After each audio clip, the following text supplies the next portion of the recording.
briefing at the Pentagon. Cheney is a person well known for his punctuality, probably some reason for the delay, but we do expect the official Pentagon briefing to begin very shortly.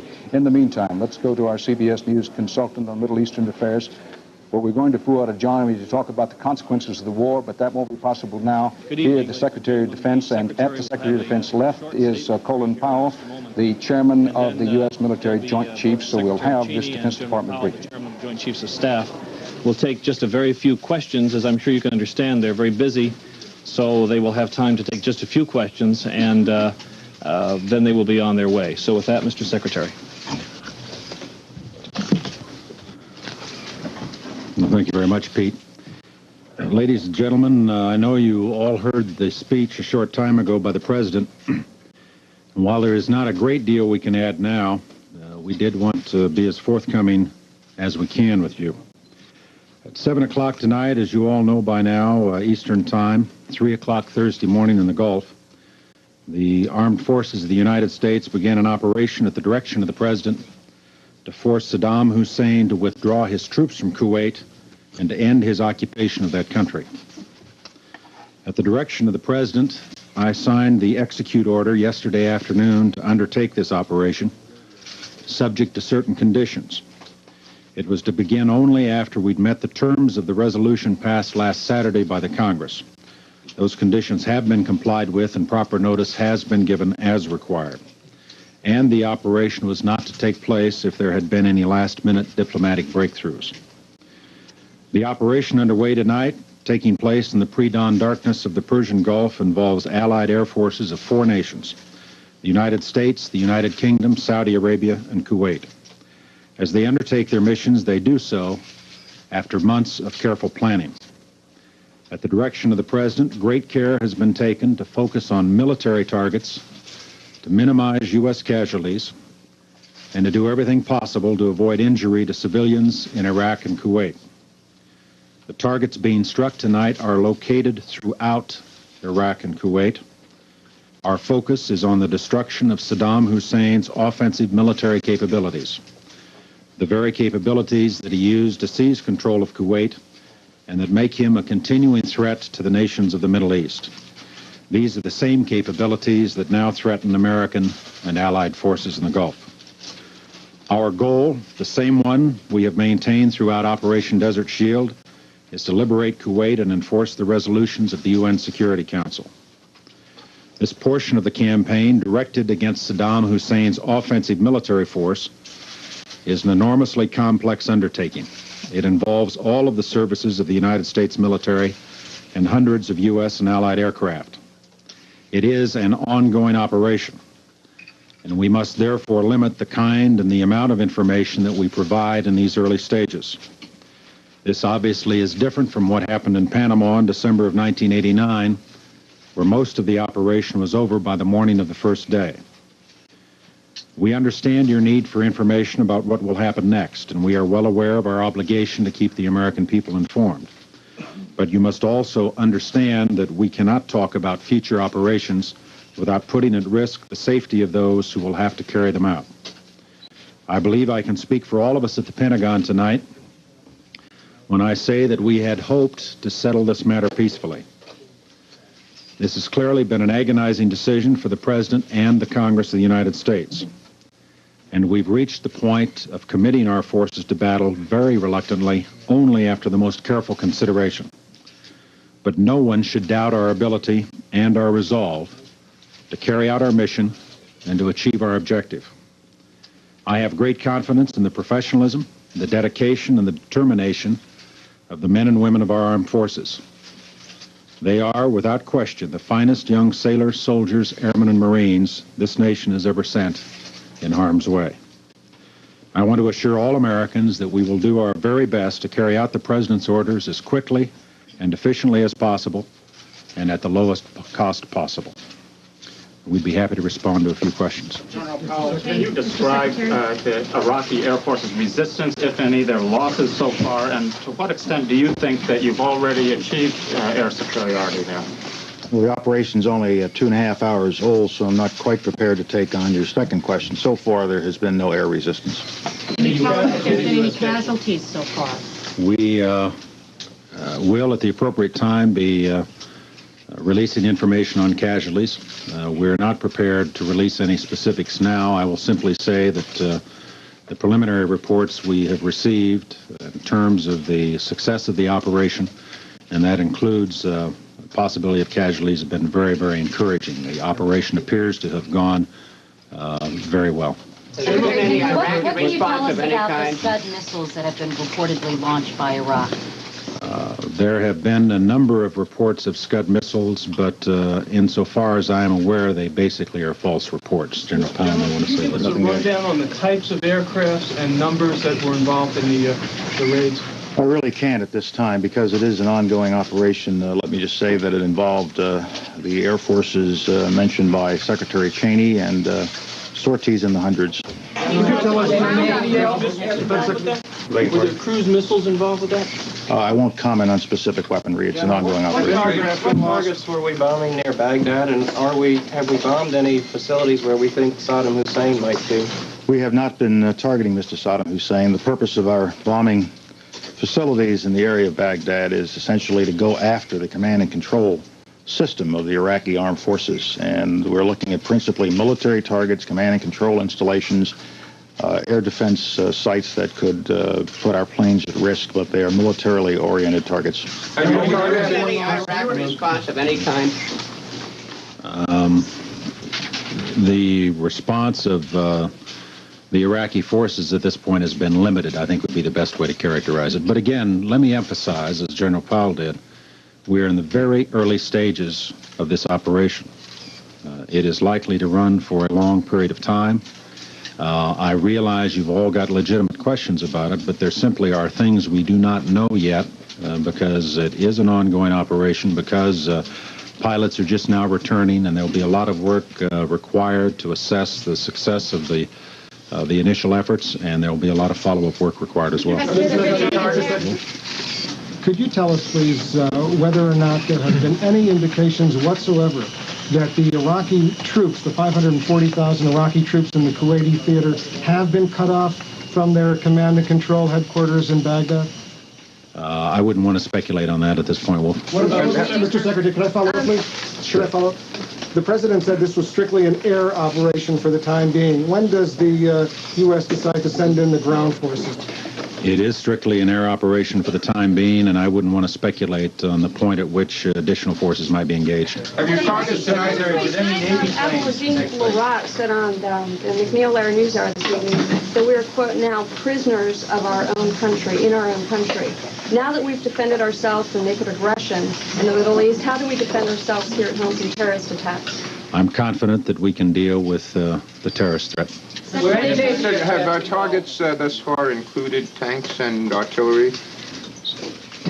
I don't want to get into specific target sets yet. As the information comes in and builds over time, we can give it to you historically. We will give it out, but I'm not prepared to go into specific target sets and what targets have been hit and have not, because it really is just too early to give you that kind of bomb damage assessment. Saddam Hussein says tomorrow, I give up, I'm sorry, I will withdraw from Kuwait. Will you have a pause in your air campaign, or will you continue with it until you knock out all the priority targets? I will do whatever the President of the United States directs us to do through the Secretary of Defense. Secretary, from a military perspective, what went into your thinking in deciding to launch the attack at this point this evening? What were the factors? Well, I think there were several factors. Of course, the President made the basic decision to commit the force. It was affected by, among other things, the expiration of the United Nations deadline that had been set on November 30th when the Security Council voted for the use of any means necessary to get him out. I think it was affected in part as a result of consultation with our allies, but it also was based upon the advice of our senior military commanders in terms of picking a time when conditions appeared to be most favorable for undertaking the operation.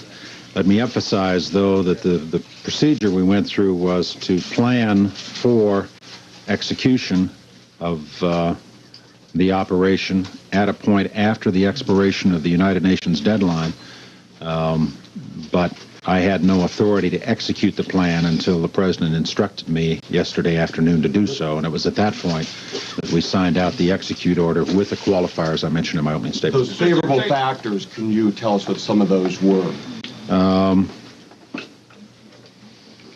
I think I just leave it where it is. Are you surprised that there was no response or a very small response from the Iraqi forces at this point? Again, I'm reluctant to characterize the response beyond what we've already said about it. We've not had an opportunity to debrief our pilots yet. Some of them are still flying missions, and I think it would be inappropriate at this point to convey the notion that somehow we've got a final fix on it. But I think it would be fair to say, and General Powell may well want to comment on this, that the initial reaction from the Iraqis is such that I'm generally of the opinion that we achieved a fairly high degree of tactical surprise. Has there been any Israel or Turkey on the part of Iraq? None to my knowledge. Mr. Secretary, could you tell us, the President mentioned that one of the objectives was to take out chemical and nuclear sites. Can you tell us in a general way if that mission was accomplished? I can say that we have, in fact, gone after those targets. I do not yet have information on the effectiveness of those efforts. Mr. Secretary, what about word of casualties at Baghdad? You indicated you wanted to spare civilians there. Do you have any sense about how that may or may not have occurred in the city? There was a lot of bombing, obviously, in Baghdad. The best reporting that I've seen on what transpired in Baghdad was on CNN. It would appear, based upon the comments that were coming in from the CNN crew in the hotel in Baghdad, that the operation was successful in striking targets with a high degree of precision. At least that's the reporting according to CNN. Was there an Iraqi attempt to launch missiles, sir? Do you have any We've had reports of missile launches, but none of them have been confirmed. What about the Scuds in western Iraq at those air bases on the border? Have you got any reading on that? Those fairly high priority targets. Yes, they are a fairly high priority target. And how'd you do? I'm not prepared to say how we did or what we've done so far. A follow-up on this. At the end of this operation, this phase of the operation, when you get a little better picture, and could you come back or have one of your staff come back and give us a briefing on it? We'll be getting regular briefings, and we'll be, as the Secretary said, we're going to be as forthcoming as we possibly can, while at the same time preserving operational security. Are you confident that your targeting of command and control sites has left Saddam Hussein the ability to, number one, know what's happening to his forces, and number two, to communicate to you that he wants to quit if he does decide so? Again, Melissa, I don't have any information at this point on the overall effectiveness of the operation. What I said was the preliminary reports are very positive, but we are in the very earliest stages of this, and therefore there's not a lot of detailed information we can give you on what the effect of the bombing campaign has been on specific strategic categories of targets. Pardon? Is there a military commander like Saddam Hussein still alive to surrender if there is such a decision? I really don't have anything I can give you on that. Did you know where Saddam was when the attacks began, and was that a target even though he was not the target? We have not been tracking Mr. Saddam Hussein for the purpose of targeting him. General, can you characterize in any general way how long the current beginning phase of this operation will continue? That is, the air operation will be the rest of I guess, tonight and tomorrow morning, or throughout tomorrow? Give people any kind of general idea how long this first phase will... The air part of the campaign will continue until the whole campaign is completed. It doesn't end. Do you believe the threat of a missile attack by the Iraqis has been eliminated at this point? I cannot answer that at this time until we get some assessments in. Damage to the oil facilities at all? I don't have bomb damage assessment yet. I can't answer that question. General, how massive is this first wave? Are we talking 500 missions, 1,000 missions tonight? I think tomorrow we'll be in a better position to try to give you a handle on that. But this early in the operation, I'm reluctant to give those numbers out until I've had a chance to talk to General Schwarzkopf in greater detail. General Powell, when you say hundreds of facilities... All U.S. services were involved in this part of the campaign. When you say, General Powell, that there were hundreds of sorties, does that mean that there were not more than 1,000? I think I'll leave it at that between a bread box or something else. Hundreds of sorties. Thank you all very much. Secretary of Defense Dick Cheney, who is from Wyoming, which I knew, someone tells me I misspoke and said he was from Arizona. He loves the Arizona sun, but he is from Wyoming, with General Colin Powell, the chairman of the Military Joint Chiefs, a native of the Bronx, New York. CBS News very experienced combat cameraman David Green is on the telephone now from a town called Khafji. That's just 8 miles south of the Kuwaiti border. If we can get a map up, we'll show you where it is. Just 8 miles south of the Kuwaiti border in Saudi Arabia. And he has witnessed an Iraqi attack on a Saudi Arabian refinery. Now, we've talked about attacks against Iraqi forces. This is an attack inside Saudi Arabia against a Saudi Arabian refinery. David Green, are you there? And what have you witnessed? Yes, I hear you loud and clear. Thank you, Dan. What have you seen, David? Well, for the first hour after the initial attack in Baghdad, it was very quiet around here, apart from people pulling out of the town and getting out, including the Saudi military, which is rather disconcerting for us, leaving the border and going back towards Bahrain. But then about half an hour ago, the artillery opened up and started zeroing in on the oil refinery on the edge of the town here. They've hit the refinery about 5 times at the moment. No major hits as such on a container, as we can see, but there have been direct hits on the oil refinery. What else have you seen, David?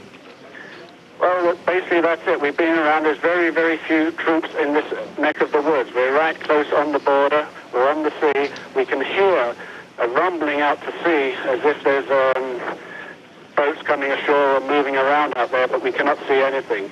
But the town is deserted, the hotel, there's nobody left here at all, including the military that have pulled out. David, hold on, if you will. You mentioned, I know that you're on the road, in effect, or very near the road that runs from Dhahran right up on into Kuwait City. Just, 6 or 8 miles below the Kuwaiti border is where you are. Now, you mentioned that Saudi Arabian troops, who were to be the proverbial tripwire in case any Iraqi ground forces moved into Saudi Arabia, began pulling out of that area how long ago? I would say about an hour ago from now. We went up towards the border to see what we could see, and halfway up there, a convoy that has been deployed along the coast, they moved out from the coast, formed up on the road, and have gone back down through the town, heading out from Khafji towards Bahrain. They're heading south from here. They may be redeploying, but they went right the way through the town. We followed them and filmed them leaving the town for at least 4 or 5 miles. They're certainly no longer here. There must have been at least 10 APCs loaded up with troops, with their sleeping bags, everything. They've just gone. Now, David, have you seen any movement of U.S. troops, particularly the Marines, up along that road in the direction of the Kuwaiti border? No, that's a negative. There are some Americans between us and the border about 4 miles up, but I think there are communications and there's lookout people. We haven't seen them this evening, but I did see, and there's another round just went into the oil refinery just then, by the way. David, I want to make sure I'm sorry, would you say another round was poured by the Iraqis into the oil refinery? Yes, when it happens, I'm in the hotel, but all the windows shake and you can hear them. The oil refinery itself is about 3 miles behind us, so the shells go over us to hit the oil refinery. So it certainly is artillery because they're used to it from various other wars. Well, as we know, the Iraqis have some very good artillery. They have Argentinian artillery, which, if anything, is deemed superior to the best the U.S. has, 155s, and the artillery does have great range. CBS News cameraman David Green, just a few miles south of the Kuwaiti border, reporting the first confirmed report we've had of Iraqi attack inside Saudi Arabia. David Green reporting that Iraqi artillery just across the border in Kuwait is still shelling a Saudi Arabian refinery there at that town of Khafji.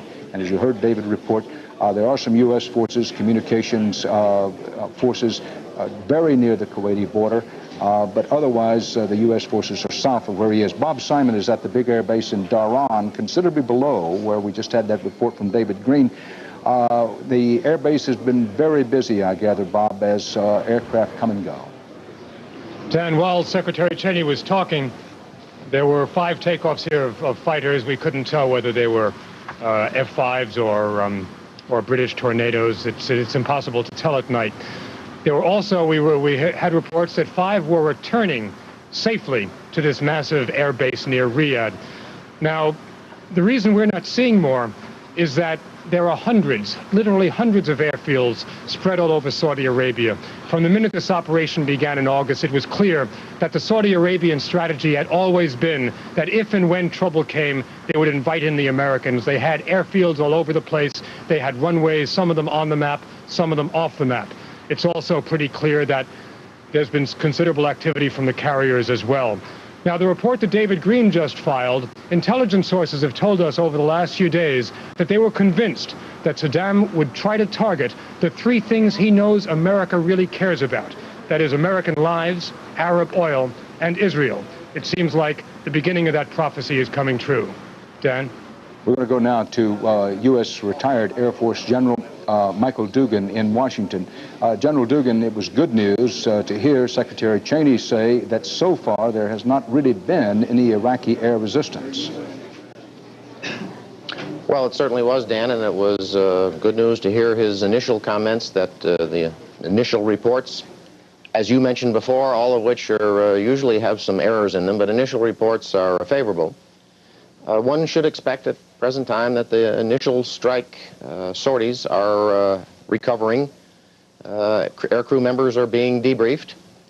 And so it's not surprising that they don't have specifics and they don't have, someone asked about bomb damage assessment. One would not expect to have that kind of detail in Washington at this point. General Dugan, until a short while ago, you commanded the U.S. Air Force. What were you told will be the likely casualties in the first hours of this kind of air war for the U.S. side? There's lots of ways to study that kind of question and to analyze that kind of question. Indeed, we did some of those while I was still on active duty, and I'm familiar with some of the studies. Typically, we come up with over a multi-day campaign, over a period of several weeks, that one would have higher losses in the first couple of days. And then as one dealt with the question of air superiority, which has to do with enemy fighters and also has to do with enemy ground defenses, that the loss rates, in fact, go down. General, if I may interrupt you for just 1 second, I'm sorry to have to do this, but we have an obligation to pause for stations who want to break away. Now, our CBS News coverage. This is our continuing special report on the Persian Gulf War. Our reports are being confined to the impact on Nebraskans. That's right, and their reaction to what's happening now in the Middle East. Tina Nisi is with us at the American Legion Post number 3 in Lincoln, where certainly people, Tina, are concerned. Definitely, Deb. We're here live from the Legionnaire Club in Lincoln, and the mood is really one of shock and satisfaction. Most of the veterans here are from the Korean War, and joining me now is Korean War veteran Alex Schneider of Callaway, Nebraska. Thanks very much for joining us. You're welcome. Alex, you sat and you listened to the President Bush's speech. What were your thoughts and feelings about it? I thought that it's something that we have been waiting for. The country, I believe, will be pleased now that the action has actually been declared, and hopefully it will be a very short-lived affair. That was my next question.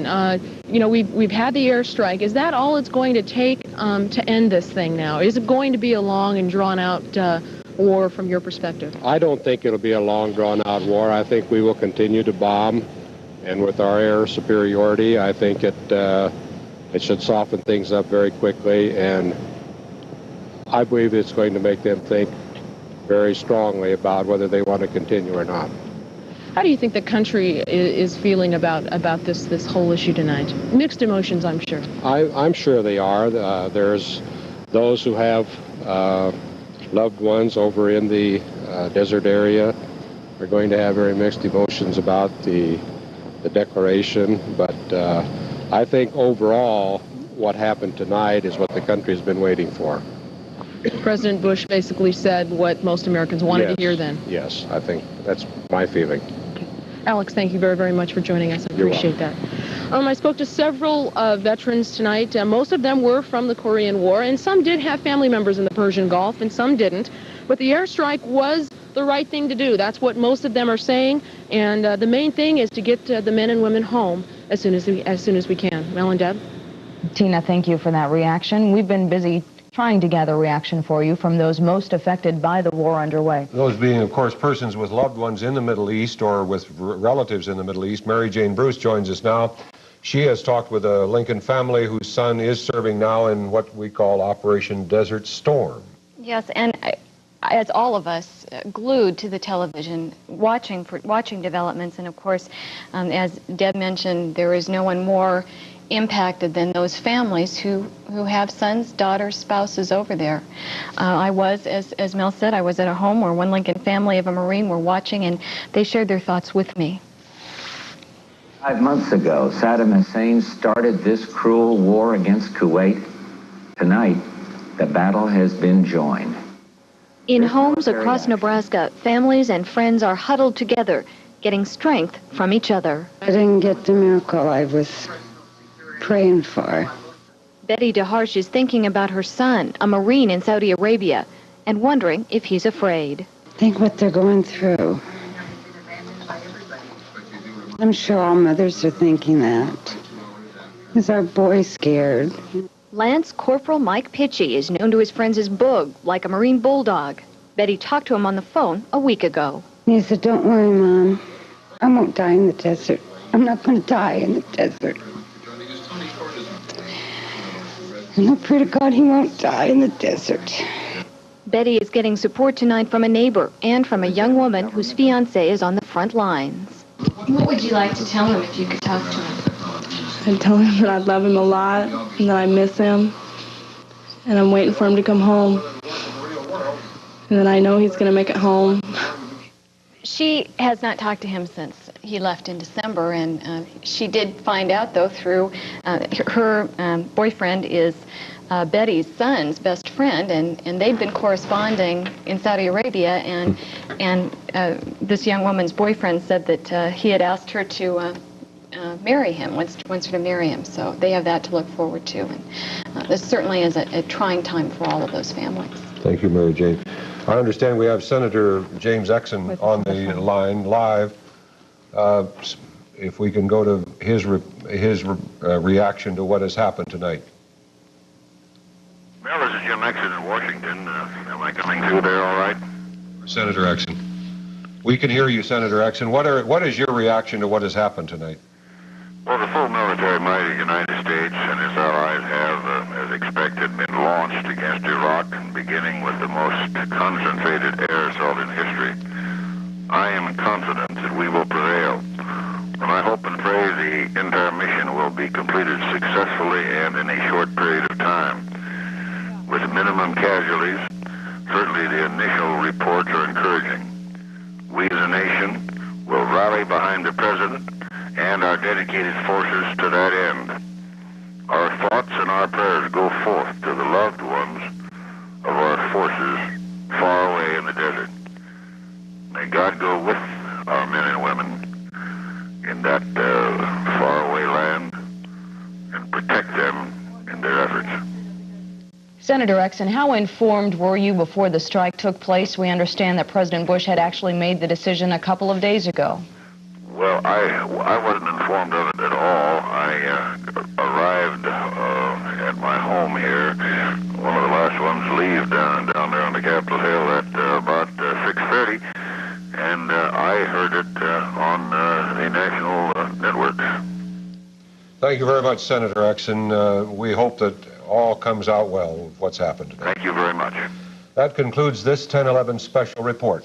We'll return again at 9:23, at which time we hope to have with us Adjutant General Stanley Heng. Stay tuned now for continuing CBS News coverage of the showdown in the Gulf.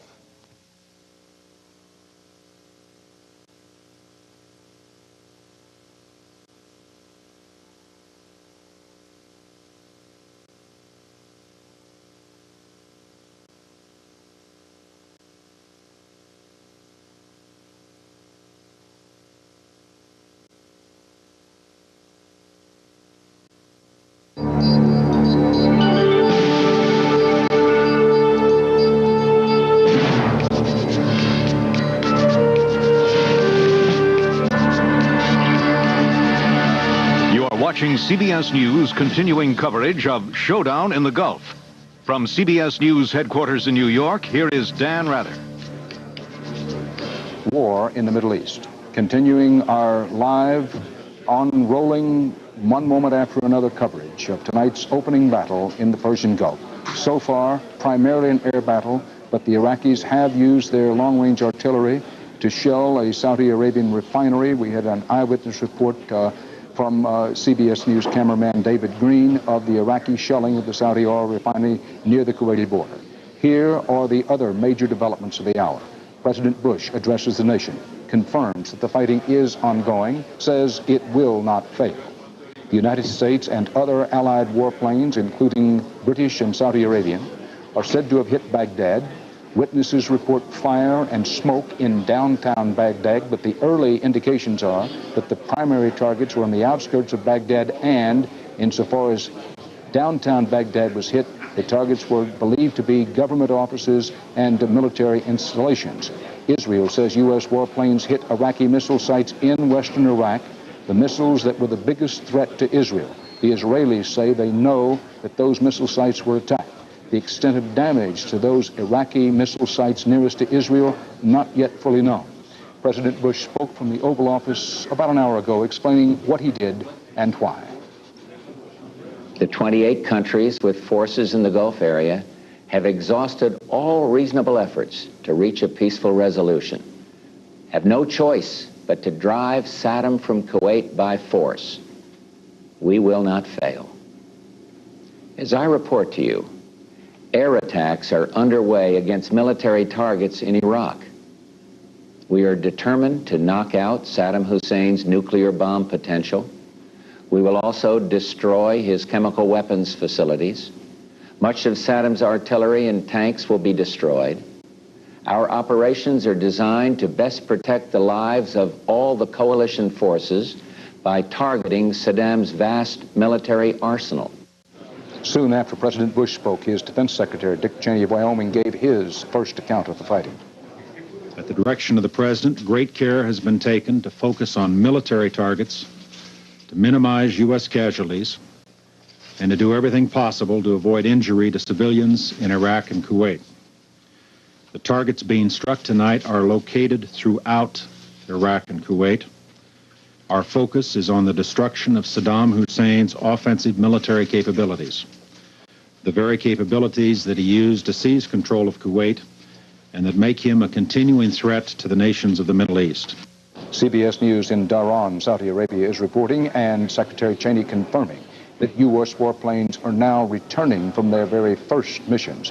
Aside from air attacks, the attacks to this point are strictly an air affair as far as the United States and its allies are concerned, along with U.S. battleships off Kuwait firing cruise missiles, two kinds of air attack. One, manned aircraft, the F-15Es and others. Two, cruise missiles, also known in the language of the military as Tomahawk missiles. Secretary Cheney confirmed no U.S. or Allied force ground forces are engaged, at least not yet. He would not predict when or if the ground forces will be used. So far, from the U.S. side of the war, it's emphasis on air, getting air superiority, knocking out as much of the Iraqi Air Force air facilities and missile facilities as possible, and so far, no Iraqi air resistance reported. Secretary Cheney said he had no word on casualties, if any, to pilots of warplanes of the four nations that took part in tonight's first phase of combat. But Secretary Cheney said that first reports on casualties are what he called encouraging. Cheney said he believes reports of Iraqi Scud missile attacks on Saudi Arabia are false. There's been no confirmation of any Scud missile hits anywhere. The only confirmation we've had is the eyewitness report of Iraqi artillery hitting the Saudi Arabian refinery near the Kuwaiti border. In Saudi Arabia, the one refinery that has been hit is right along the border with Kuwait, possibly one of the first Iraqi responses. There have been few Iraqi military responses confirmed thus far.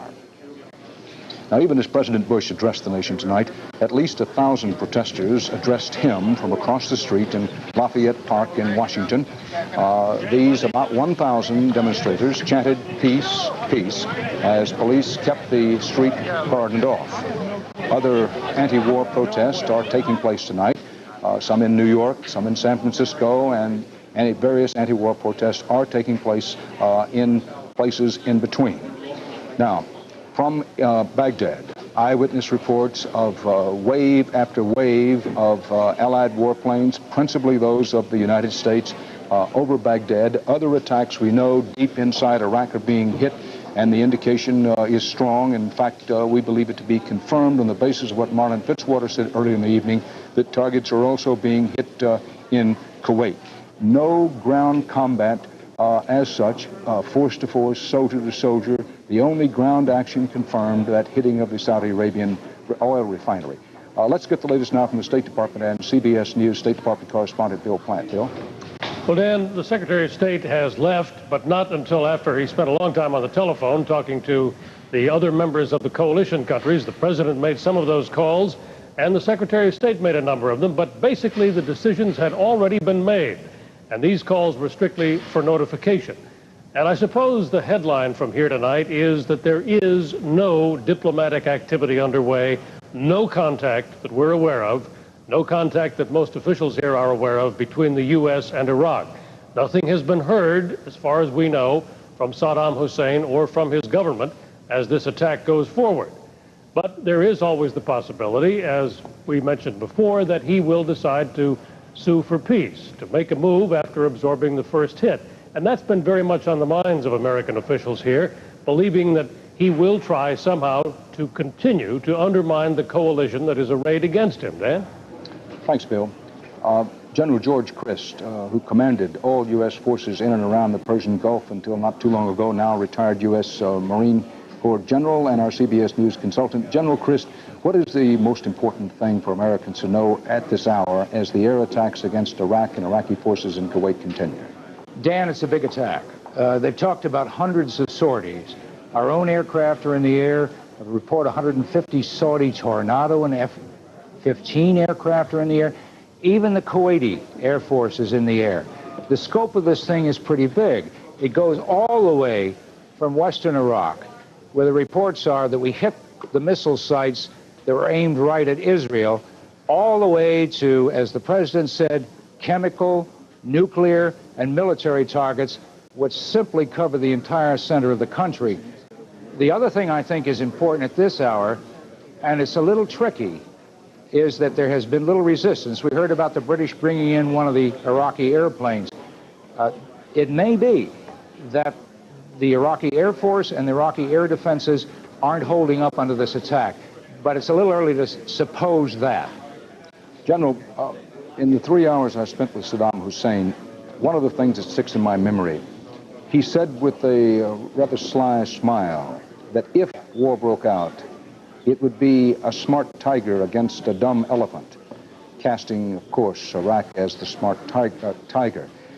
In the early going, little or no Iraqi resistance. What could his strategy be in a hang-back, take the first lick, then what? Well, of course, first we might have caught the sleeping tiger. So far, the first reaction has been to Khafji. Khafji is a small town right on the border, as you mentioned, just south. It's within the range of his artillery, which is with these infantry units just south. That's it, and that's the only thing he can get to.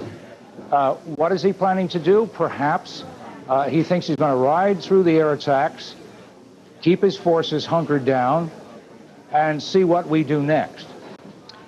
General, in that area that you pointed to, the road that leads basically from Dhahran right to Kuwait City, what are the chances that immediately after this tremendous air attack that the Marine and other U.S. forces on that road will simply make a smash and a dash, George S. Patton-esque run to Kuwait City?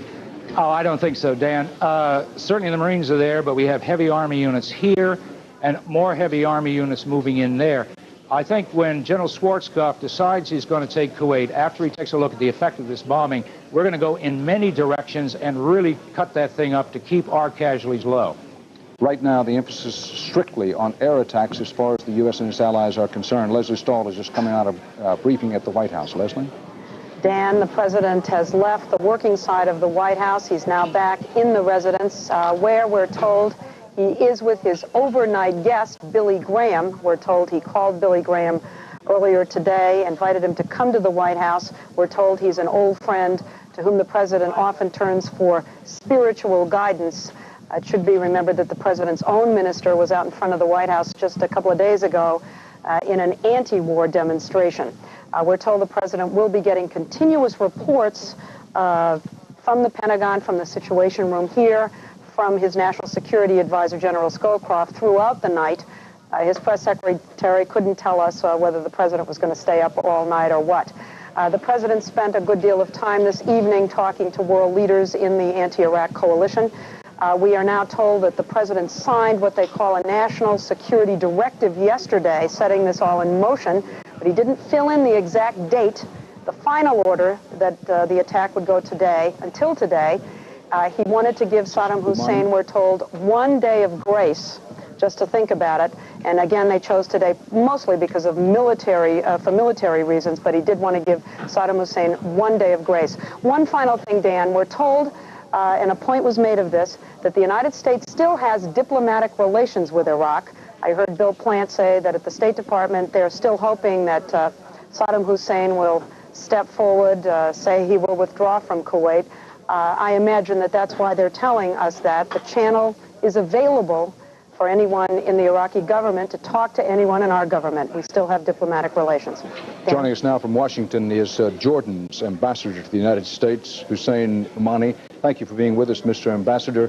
From the Jordanian view, what's the most important thing that Americans need to know about what's happening? Well, this is indeed a tragic moment for the Middle East. It is what we have been warning against, and it has happened, unfortunately. We have tried very hard over the past 5 months to see a way to resolve this problem peacefully, but now the tragedy is at hand. And we only hope that what we have been warning against, the terrible short and long-term misery that will fall on the Middle East and will affect the whole world, we only hope that this will be minimal. Mr. Ambassador, if the war is short, if the air war succeeds in making it a war that lasts days or possibly a little over a week, what difference would that make to what you just said? You're predicting something that lasts a very long time, but there's a prospect, at least a prayerful hope tonight, that this can all be over quickly. Whether it's going to be ended quickly or not, this is a matter for the military. I will really cannot comment on it. But what I would say is that the effect that this war will have on the general populations in the region is going to be very, very deep. The hatred, the frustration, and what it will produce in terms of violence in the long term is going to be enormous. As far as Jordan is concerned, we would like to see that we are kept out of this war. We have been very clear over the past few days that we will not allow any forces, whether air or otherwise, to cross our borders and our airspace in any direction whatsoever. Mr. Ambassador, if the Iraqis move into Jordan, would you fight against the Iraqis? You've been their allies. We have made very clear that we will not allow anybody from any part of the Middle East to cross our borders, and we are very serious about this. We have no reason to believe at this time, in practical terms, that the Iraqis, with what they have at their hand, that they will come and enter Jordan. The United States Ambassador from Jordan to the United States, thank you for being with us. We go now to our CBS News consultant on the Middle East, Professor and our friend Fuad Ajami from Johns Hopkins University. Fuad, you said last night on America Tonight that this was a battle for the future of the Arab world. It's also a battle for the United States' future as a world leader for our own economy. Right. Well, the battle has been joined. We could not, the president really had it right. The battle is joined. We couldn't allow Saddam Hussein to dominate the Middle East. There was no local answer to him, no local deterrent. We had to take him on. And in effect, the Arab states that cast their lot with the Americans decided that it's farewell to the myth of Arab brotherhood, farewell to all this, that they needed a deterrent and they needed help, and that this contender, this man, Saddam Hussein, has to be thwarted.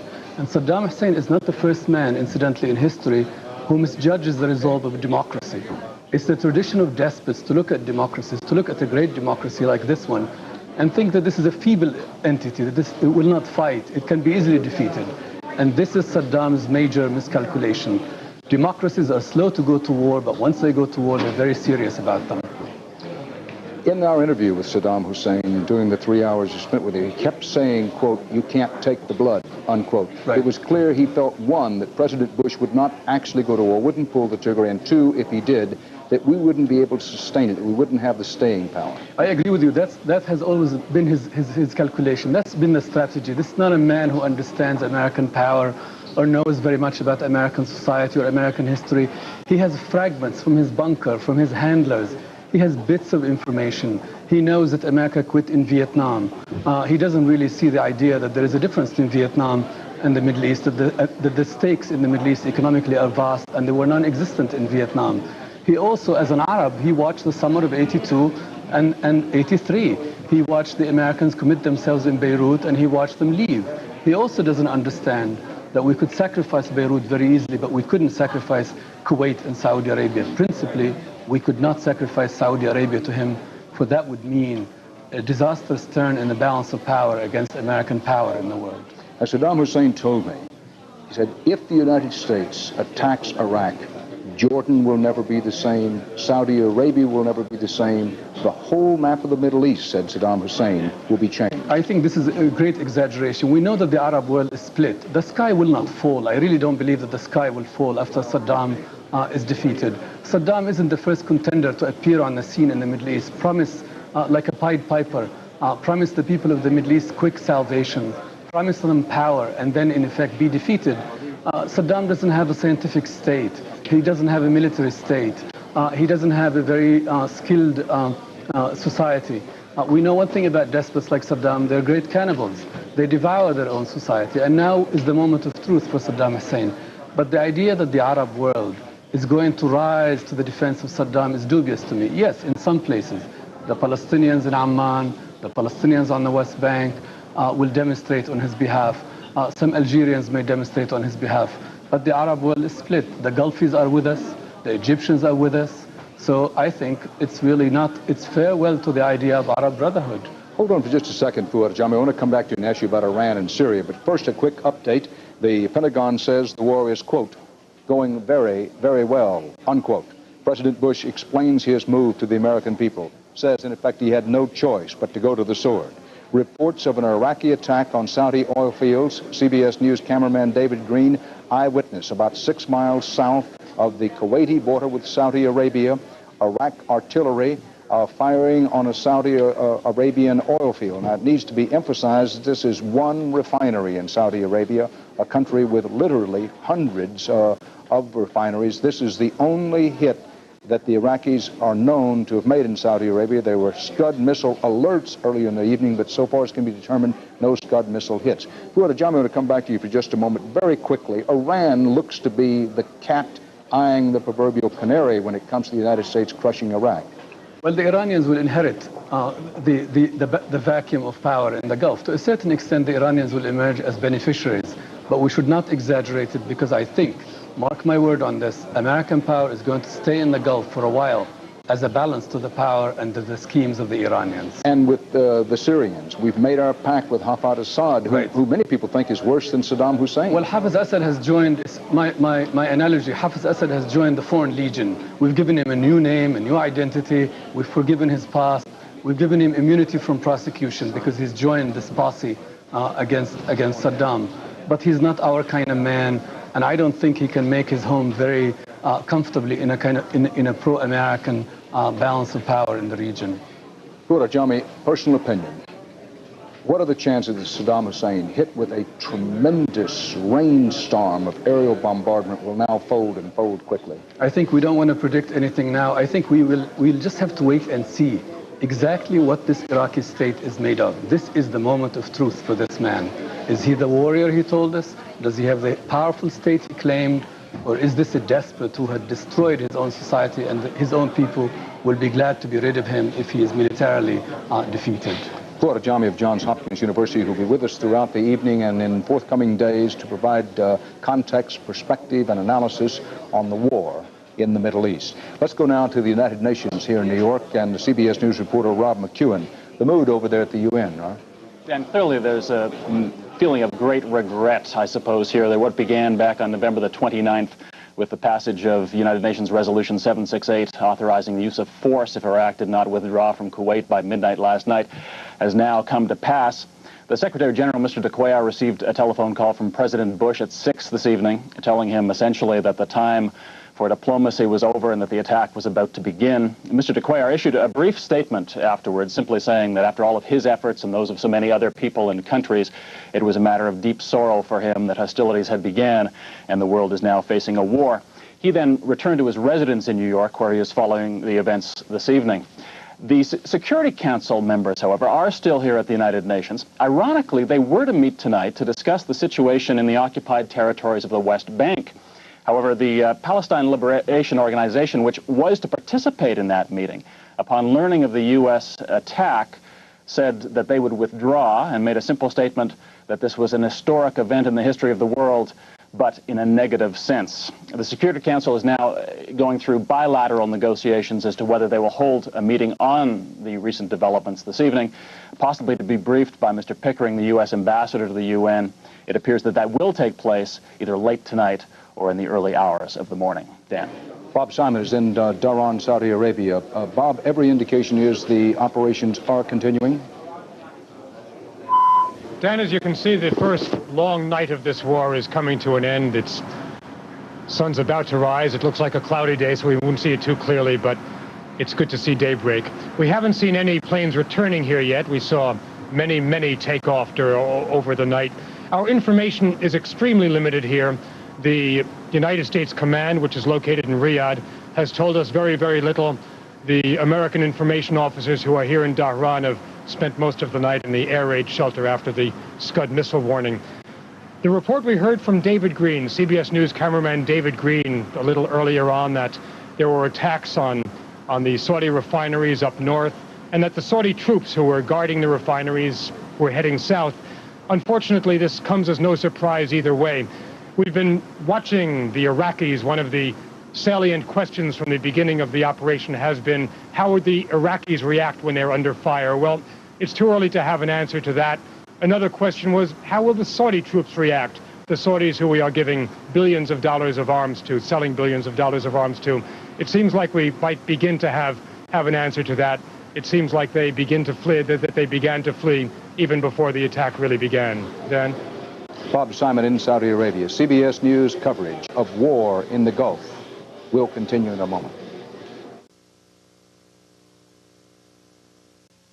This is another 10/11 special report on the showdown in the Gulf. We are limiting our reports to the impact on and reaction of Nebraskans.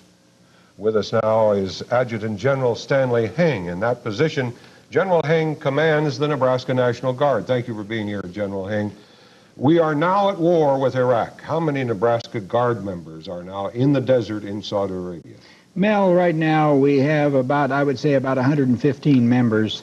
Most of them, or perhaps all of them, are part of the 24th Medical Company, which was the first Nebraska Guard unit mobilized here in Lincoln. Now, will their mission, is there a possibility to place them in the direct line of fire if we go into a ground war, which is expected to follow the airstrikes? Deb, I would imagine that their mission would be one to support a medical battalion, which would be certainly behind the combat lines. I can't say the exact distance. We could be talking 20 to 25 miles, and their mission is one of patient transportation and evacuation back to some medical facilities. And they would not be on the front lines of the combat. Will the start of war now mean the calling up of more Nebraska Guard units? Mel, it just depends on, in my opinion, how extended the conflict becomes, because the bulk of Nebraska's Guard units belong to a 67th Infantry Brigade, and they are a combat brigade. They're part of a 35th Division, which is a Midwestern Guard division. And in the event this conflict goes on for some time, it's quite possible that the 67th could get alerted and mobilized as a rotational unit to replace some combat units now in place over there. Do you think it'll be a long war? Personally, I do not. Okay. Thank you for your comments, General Heng. Well, we've been busy gathering reaction for you from Nebraskans on the war underway in the Middle East. Earlier, we heard from Democratic Senator Jim Exon, who stood solidly behind the president's decision and echoed the sentiments of everyone, I'm sure, that our men and women in the Gulf return home safely. And recently, we spoke with 1st District Representative Doug Ryder, who took the time to look forward to the future in the hopes that we can avoid the use of U.S. ground forces. Strictly on our air capabilities, and that might be sufficient to cause the Iraqi people to either convince Saddam Hussein to stop this madness, or in fact, if he is killed in the process, that would be the end of the matter, and we would never have to use our land forces. I'm sure we would like to avoid having our land forces directly go into attack the Iraqi forces in Kuwait or move into Iraq. And indeed, if we're as effective as we can possibly be with our air superiority, it may be possible that we will never have to have troops move into Iraq itself. It is not our objective, of course, to conquer Iraq, but only to get them to extract themselves from Kuwait. But in the meantime, it is clear this evening that nuclear and chemical production facilities in Iraq were attacked in order to reduce their offensive capability. And those kind of attacks, if successful, could set back the unconventional arms development and the nuclear arms development of the Iraqis for many, many years. Our thanks to Congressman Ryder for his comments tonight. And there's one note here that I'm not sure whether has been passed along tonight. In the United States, some oil companies have frozen the price of gasoline. Among the companies freezing prices are Conoco, Mobil, and Chevron. There are reports that the price of crude oil jumped to $40 a barrel shortly after the airstrikes began tonight. Mel, we've heard from Congressman Ryder, we've heard from Senator Exon, and we have yet to talk with Senator Kerry. We hope to get him on the line, but we do have some comments from Kerry. Senator Kerry says he stands 100% behind President Bush's decision to attack. He hopes that there's no dissent tonight at all. He certainly has none. He hopes this is over in a hurry, and we're all praying for the soldiers and the troops. And that's to note that Kerry had been backing the continuation of sanctions. And Representative Bill Barrett, the new congressman from Nebraska, 3rd District, says he was not surprised by the attack. He says it was a matter of when. He says he backs the president's decision to attack. That concludes this 10/11 special report. We'll return again at 9:53. At that time, we'll take you to Grand Island, where Steve Van Hoosen has been trying to get reaction out of the people there. Stay tuned for continuing CBS News coverage of the showdown in the Gulf.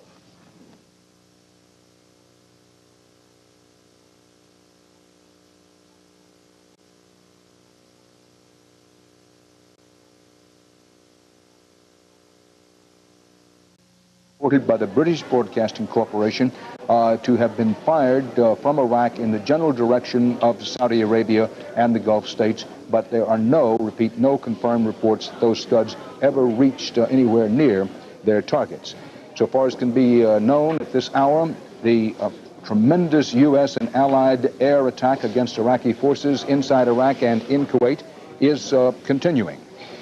These major developments so far tonight. In addition, U.S. officials give the attacks excellent reviews so far. President Bush says he had no choice but to give the order to attack, and he said the offensive would not fail. That's a direct quote from him, noting that so far no ground forces on either side have been engaged in combat.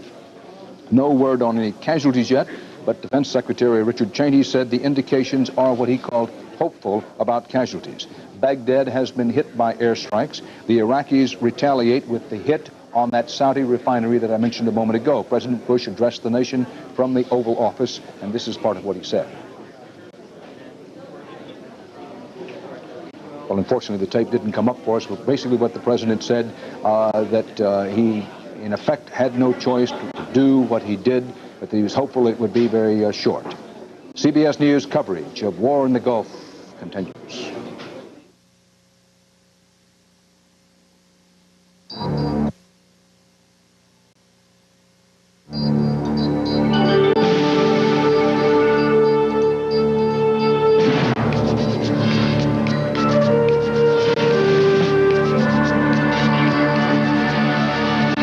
watching CBS News continuing coverage of Showdown in the Gulf. From CBS News headquarters in New York, here is Dan Rather. We're going now to Dhahran, Saudi Arabia. CBS News correspondent Bob Simon has photographs of U.S. aircraft taking off and returning to base. Bob? Dan, this is a live picture of a British Tornado which has just taken off from the Dhahran Air Base. It's the first time we could clearly identify it. It's the first daytime takeoff we've had. It must be heading north to join all the other fighters which took off overnight and which have not yet returned. Bob, the British and the French have been rock solid in their support of President Bush's policy.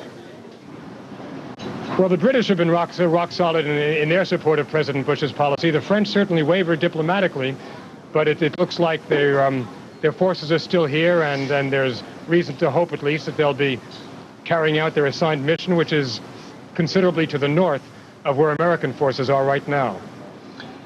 Business correspondent Ray Brady has been watching developments with the special responsibility of charting the economic graph and what's happening. Ray, oil prices, where do they stand and what else is happening? Well, the big thing that happened tonight is what cameraman David Green reported to us, David. That is that that refinery was bombed at Khafji. I understand that this refinery actually is a very small one. It only refines about 3% of all the oil that comes out of Saudi Arabia. There's also a field right off it, but it's got heavy oil, and that's the kind nobody in the world wants. So this by itself is not important. But what the analysts are saying is that oil could show a big jump tomorrow. Many of them are saying that it could hit $41.15 a barrel. Now, that is the highest price that crude oil has ever been. And, of course, this would be panic buying because there's plenty of oil in the world. On the other hand, there is the prospect, just the prayerful, hopeful prospect that it can all be over quickly. That's right. And if that happens, then I think you would see oil plummet in price because there's a lot of it on tankers at sea. There's a lot of it in tank farms all around the world. The world is loaded with oil, but everybody's been waiting to see what happens. So if you got peace, you would see that price just drop like a stone. Let's go quickly, Ray, over some telltale signs to look for over the next 24 or 48 hours. If one is saying, well, what is this going to do to the economy? Is it going to wreck our economy? What's it going to do? What are the signs to look for? Well, if it's a short war, Dan, then there'll be no problem at all. I mean, it would probably even help the economy a little bit. It kind of stir it up a little bit. But if it's a long war, then you would see the price of oil go up. We all know what that does to the economy. It takes money out of consumers' pockets. It slows down industry. You'd see interest rates go up as well in a long war. So those would be the things to watch out for. As CBS News correspondent Connie Chung, thank you, Ray Brady, slips in and joins us here as part of our ongoing CBS News coverage. Connie, glad to have you. I want to come back to you in just a moment, but very quickly we're going to go to David Martin at the Pentagon, then I'll get back to you. David, what are you hearing there? Well, Dan, as you know, that briefing by Secretary Cheney and General Powell was pretty short on specifics, but we have a few more specifics to add to what they said. Remember that Defense Secretary Cheney said the initial reports on casualties were, quote-unquote, very encouraging. Apparently, there have been no reports of any aircraft lost as of now. In other words, all aircraft that departed on their missions have so far returned to base or reported back in after completing their run. So that is, to say the least, very encouraging. According, again, to these initial reports, no Iraqi aircraft succeeded in getting off the ground, so there was no air-to-air combat over Iraq. The Iraqis really only have a certain number of aircraft that fly at night, and apparently those aircraft did not get off at all. The Iraqi response was limited basically to two things. The artillery shelling up at Khafji, which David Green reported, and they did shoot off some of their surface-to-air missiles over Baghdad, but apparently without any any real radar guidance, and they all missed. Now, Colin Powell said that all services had been involved in this operation. We're told now that the way this operation began was with cruise missile attacks fired from U.S. Navy ships in the Persian Gulf. then followed immediately by the F-117As. Those are the stealth fighters which are supposedly able to avoid radar, then followed by the F-15Es, which are the only aircraft which have been officially identified as taking place in this raid. No Navy aircraft were involved. There are 6 carriers, as you know, in the region. They're really going to constitute the second wave of this attack. Now, again, all services involved. The Army does not have any aircraft. So what was the Army doing if this is strictly an air campaign? The only thing it could have been doing was using some of its helicopters, presumably it's Apache helicopters, over Kuwait, trying to knock out some of the Iraqi tanks and artillery that are in Kuwait. Now, the other major question here, of course, is how successful the planes were in attacking their targets, and that is really still up for grabs, and that is why the Secretary and the Chairman of the Joint Chiefs of Staff did not make any real statements about how successful they had been. They want to wait until they have a chance to view the videotapes that were in the gun cameras of these airplanes, and which will show exactly why or how these bombs fell and exactly where they hit the target. One other thing I neglected to mention, but which Colin Powell alluded to, was that they hit the Scud missile sites very hard, and as you heard Defense Secretary Cheney say, the reports that Iraq had succeeded in getting off any Scud missiles either in the direction of Saudi Arabia or Israel had not been confirmed, and it may well be that all of those sites were knocked out before Iraq could get off a shot. David Martin, thanks. Connie Chung has slipped in now where Charles Gort was earlier, monitoring events in this country. Welcome, Connie.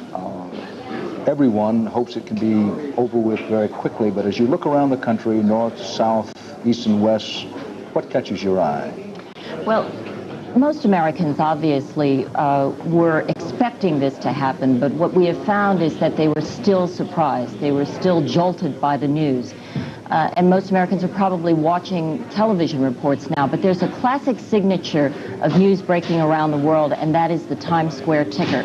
We were there earlier this evening, and it was raining, so there weren't very many people there, but as you can see, it says CNN correspondent reports hearing 3 bomb explosions near Baghdad's outskirts, and then it proceeds in a dramatic way, city blacked out. As you can see, the outskirts there, and then city blacked out. We've been receiving information, good news and bad news, from the Times Square ticker for generations. And others, of course, received it from word of mouth from watching television news reports. We have correspondents and producers out across the country talking to particularly the Americans who are relatives of our military personnel in Saudi Arabia. We have some tape from Fort Hood in Texas. I think we should be there. I think we have reason to be there. And that we need to just get it out of the way, otherwise Saddam's going to be back doing something else soon. I guess this is what we're fighting over, huh? What? I guess this is what we're fighting over. You know, you don't ever want anything to go to war, but, I mean, we're over there for a reason, and it was inevitable we were going to go. Those people were expressing their thoughts. They are relatives of our military personnel. There were demonstrations already in San Francisco today, late today, quite an animated, angry crowd. It started with some 600 people. Within 2 hours, it had grown to 2,000, mostly young people blocking traffic, burning American flags on Market Street. They headed to the federal building where they hoisted a burning American flag. There are no reports of arrests as of now. This is typical, as we said, Dan. This is something that we expected. The latest CBS News New York Times poll that we did last weekend showed that the American people were not supportive in great numbers of this war effort. Half of them said they would have preferred to give sanctions more time. And the key here is who these people were, their willingness to support the war, but who they were. 56% of men favored military action, only 40% of women did. This is very typical. It's happened in past wars in which the women support military action to a lesser degree. This is different. 59% of Republicans favored military action, only 30% of Democrats did. And finally, 51% of people under the age of 45, too young to remember World War II, favored military action, but only 35% of those over the age of 64 did. Thanks, Connie. Harold Dow is in Dearborn, Michigan, with perhaps the largest community in the country of Americans of Arab heritage. Harold? Thank you, Dan, and you're right about that. More than 250,000 American Arabs live in the Detroit metropolitan area, and tonight we're talking with Jamal Hamoud.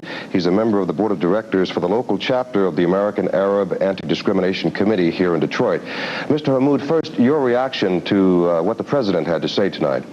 Well, a couple of things that the president said that I found very interesting. One, I think his speech demonstrated the fact that he obviously went through a lot of anguish, and he took this very seriously. It wasn't a step that he took very lightly. One thing that I'm hoping he carries through with is his promise to make this a short war and to not keep our troops in the Middle East any longer than they have to be. I, of course, like any American, I think, don't want to see anybody die in the Middle East. I don't want to see any of our troops die anywhere, actually, and I'm hoping along with the rest of America today, I think that they do come back home as quickly as possible. What's the feeling in the community tonight?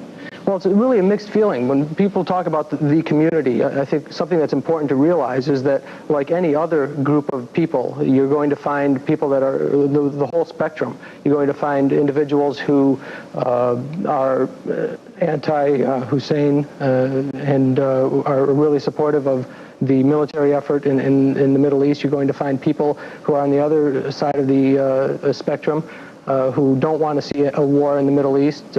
You really see people on the entire spectrum. I'd say overall, the Arabic community is very tense, apprehensive, and nervous about what's going to transpire over the next few days and maybe over the next couple of weeks. Okay, you're touching on something. Is there any fear in the community, anti-Arab feeling that might spill over from this conflict? There is. There's a pretty substantial fear, actually, that something will spill over. And something that I would like to really stress to the American public is to remember that Arab Americans are Americans, and that the Arab Americans in this country are just as loyal to this country as any other group of individuals.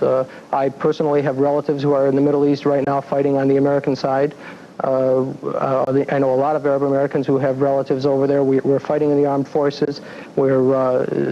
Whether or not an individual is supporting the war per se, I think, like Walter Cronkite indicated earlier on this station, doesn't make him a patriot or any more or less of a patriot.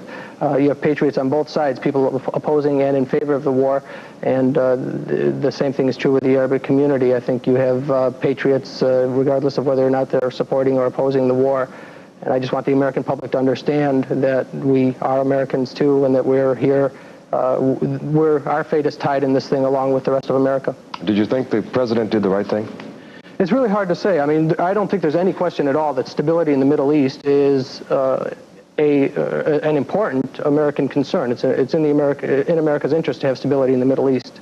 Whether or not a war with Saddam Hussein is going to promote stability or hinder stability is another question. And I don't think, as an individual, I have enough information. I'm certainly not a foreign policy analyst to be able to tell you whether or not the president's making the appropriate decision in going to war.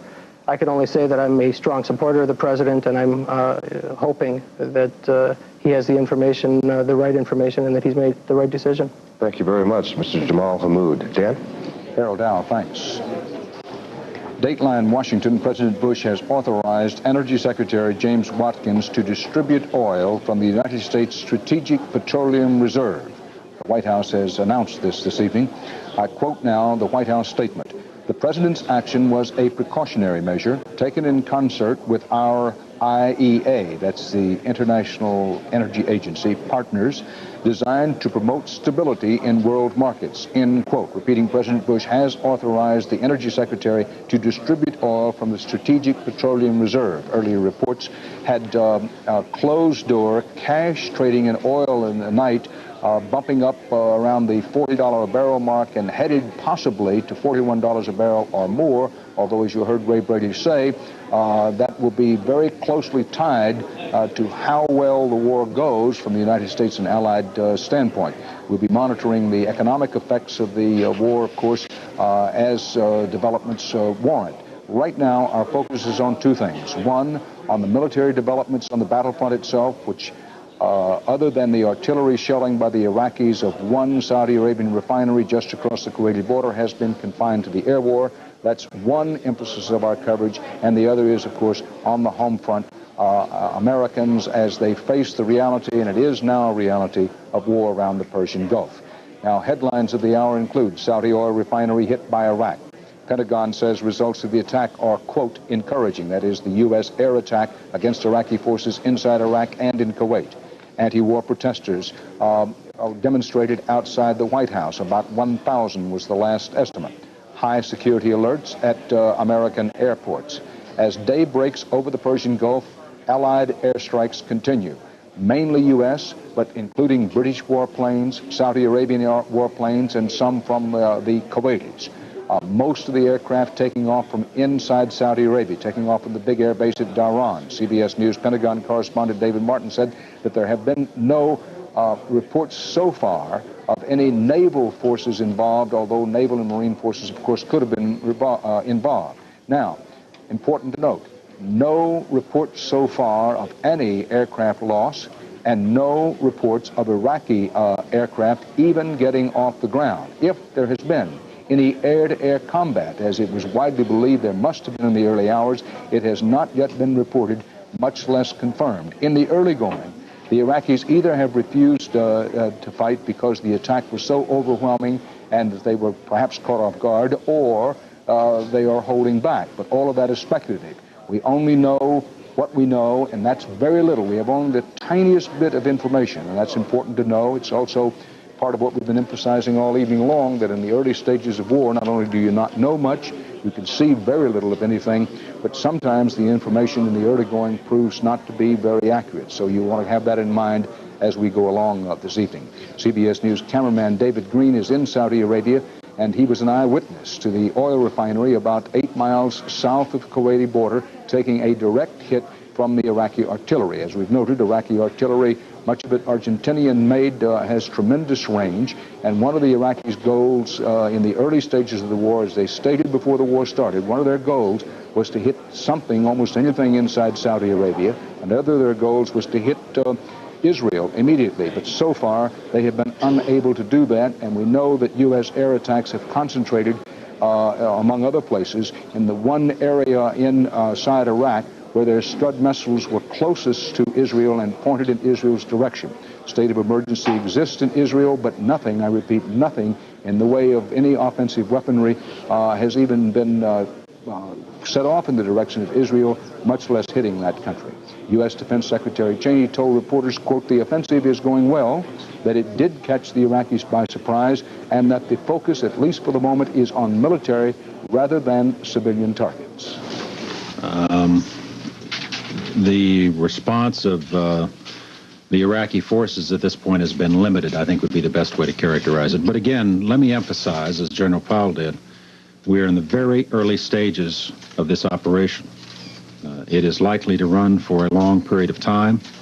I realize you've all got legitimate questions about it, but there simply are things we do not know yet because it is an ongoing operation, because pilots are just now returning, and there'll be a lot of work required to assess the success of the initial efforts, and there'll be a lot of follow-up work required as well. President Bush, addressing the American people and the world, vowed that the mission, quote, would not fail, unquote.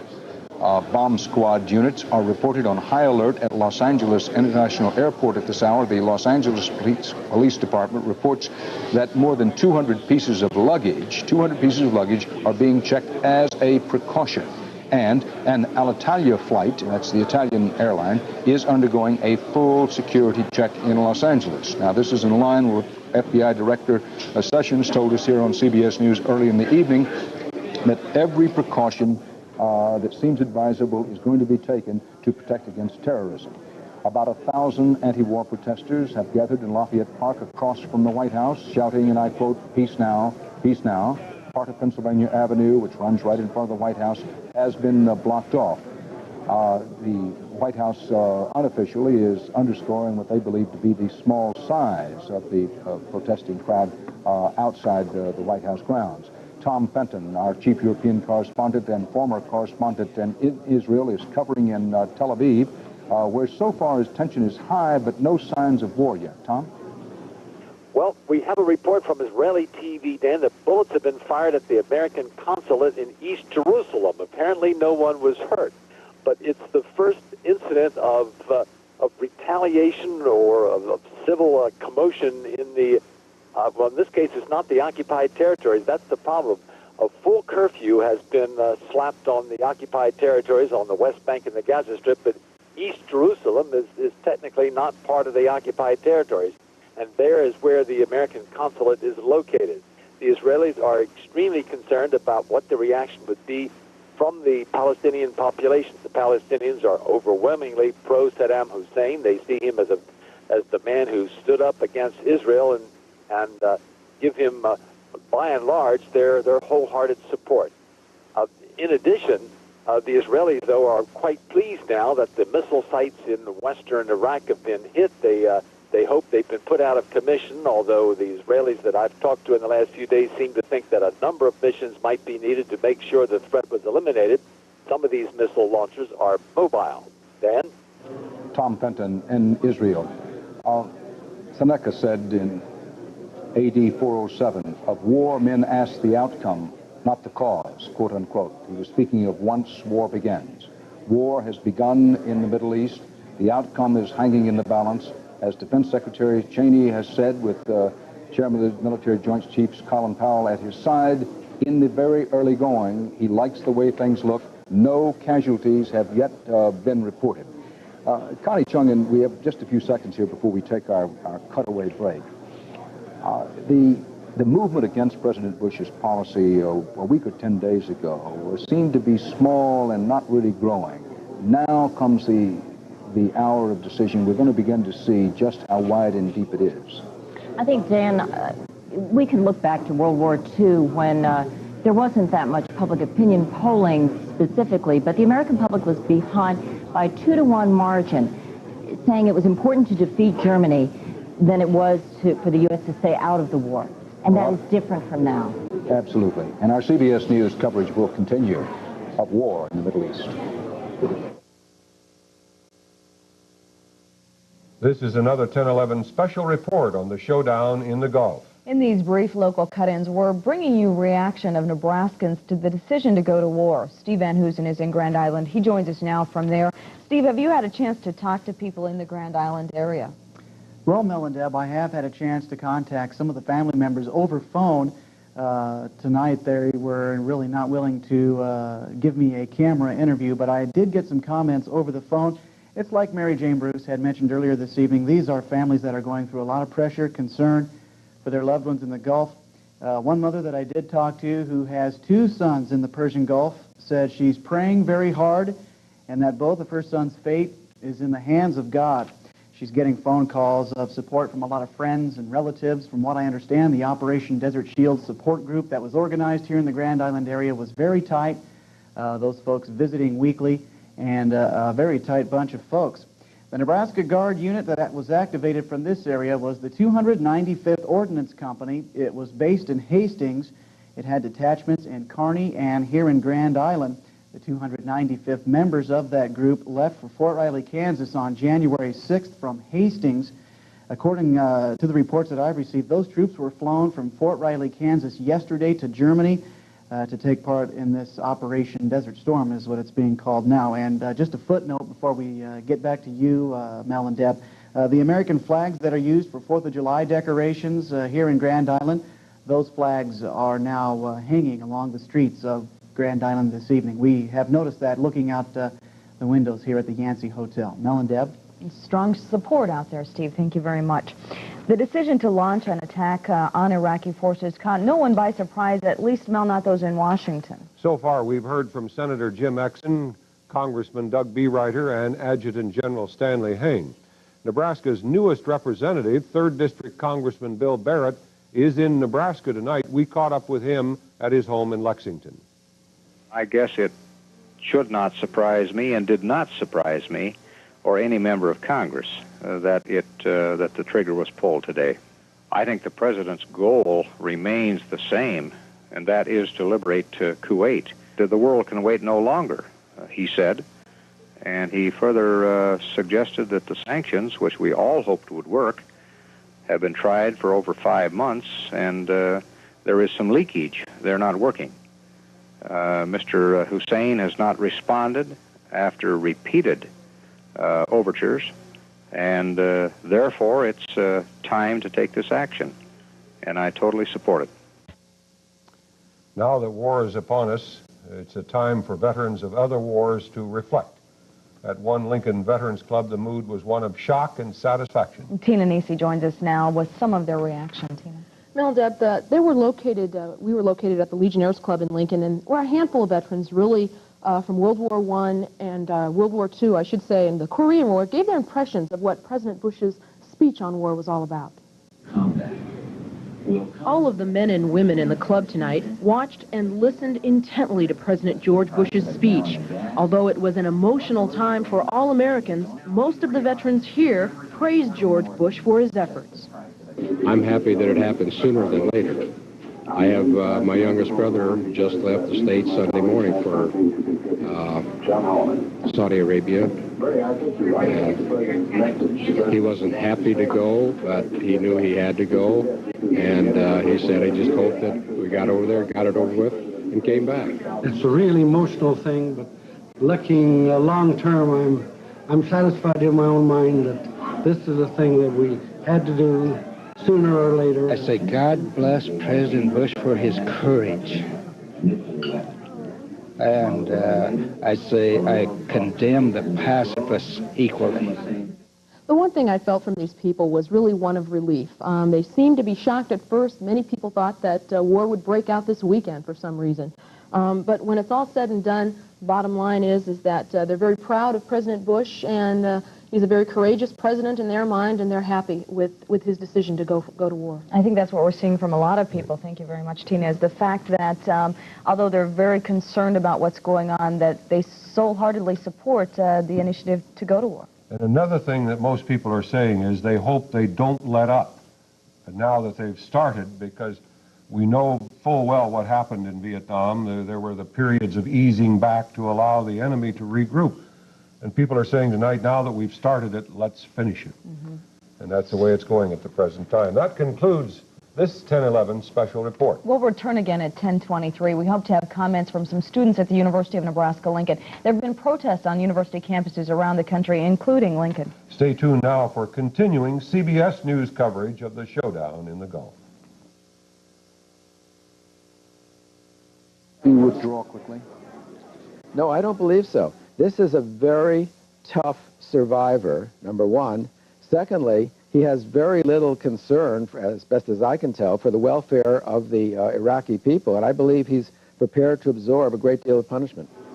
And once Saddam, in an off-camera moment, said, if war comes, and he smiled, he said it could be the mongoose and the cobra. An old metaphor, of course, seeing the United States as the cobra with big striking power, but Iraq is the mongoose that could sort of back away and then come in quickly and strike and eat at us. What psychologically would make him think he could succeed with such a strategy as that?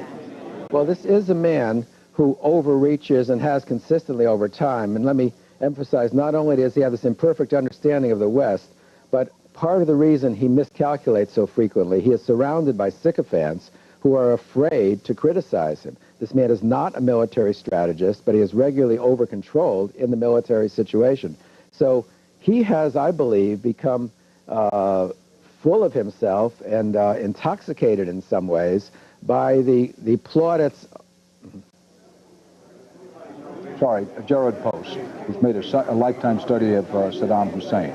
CBS News continuing coverage of the Middle East war.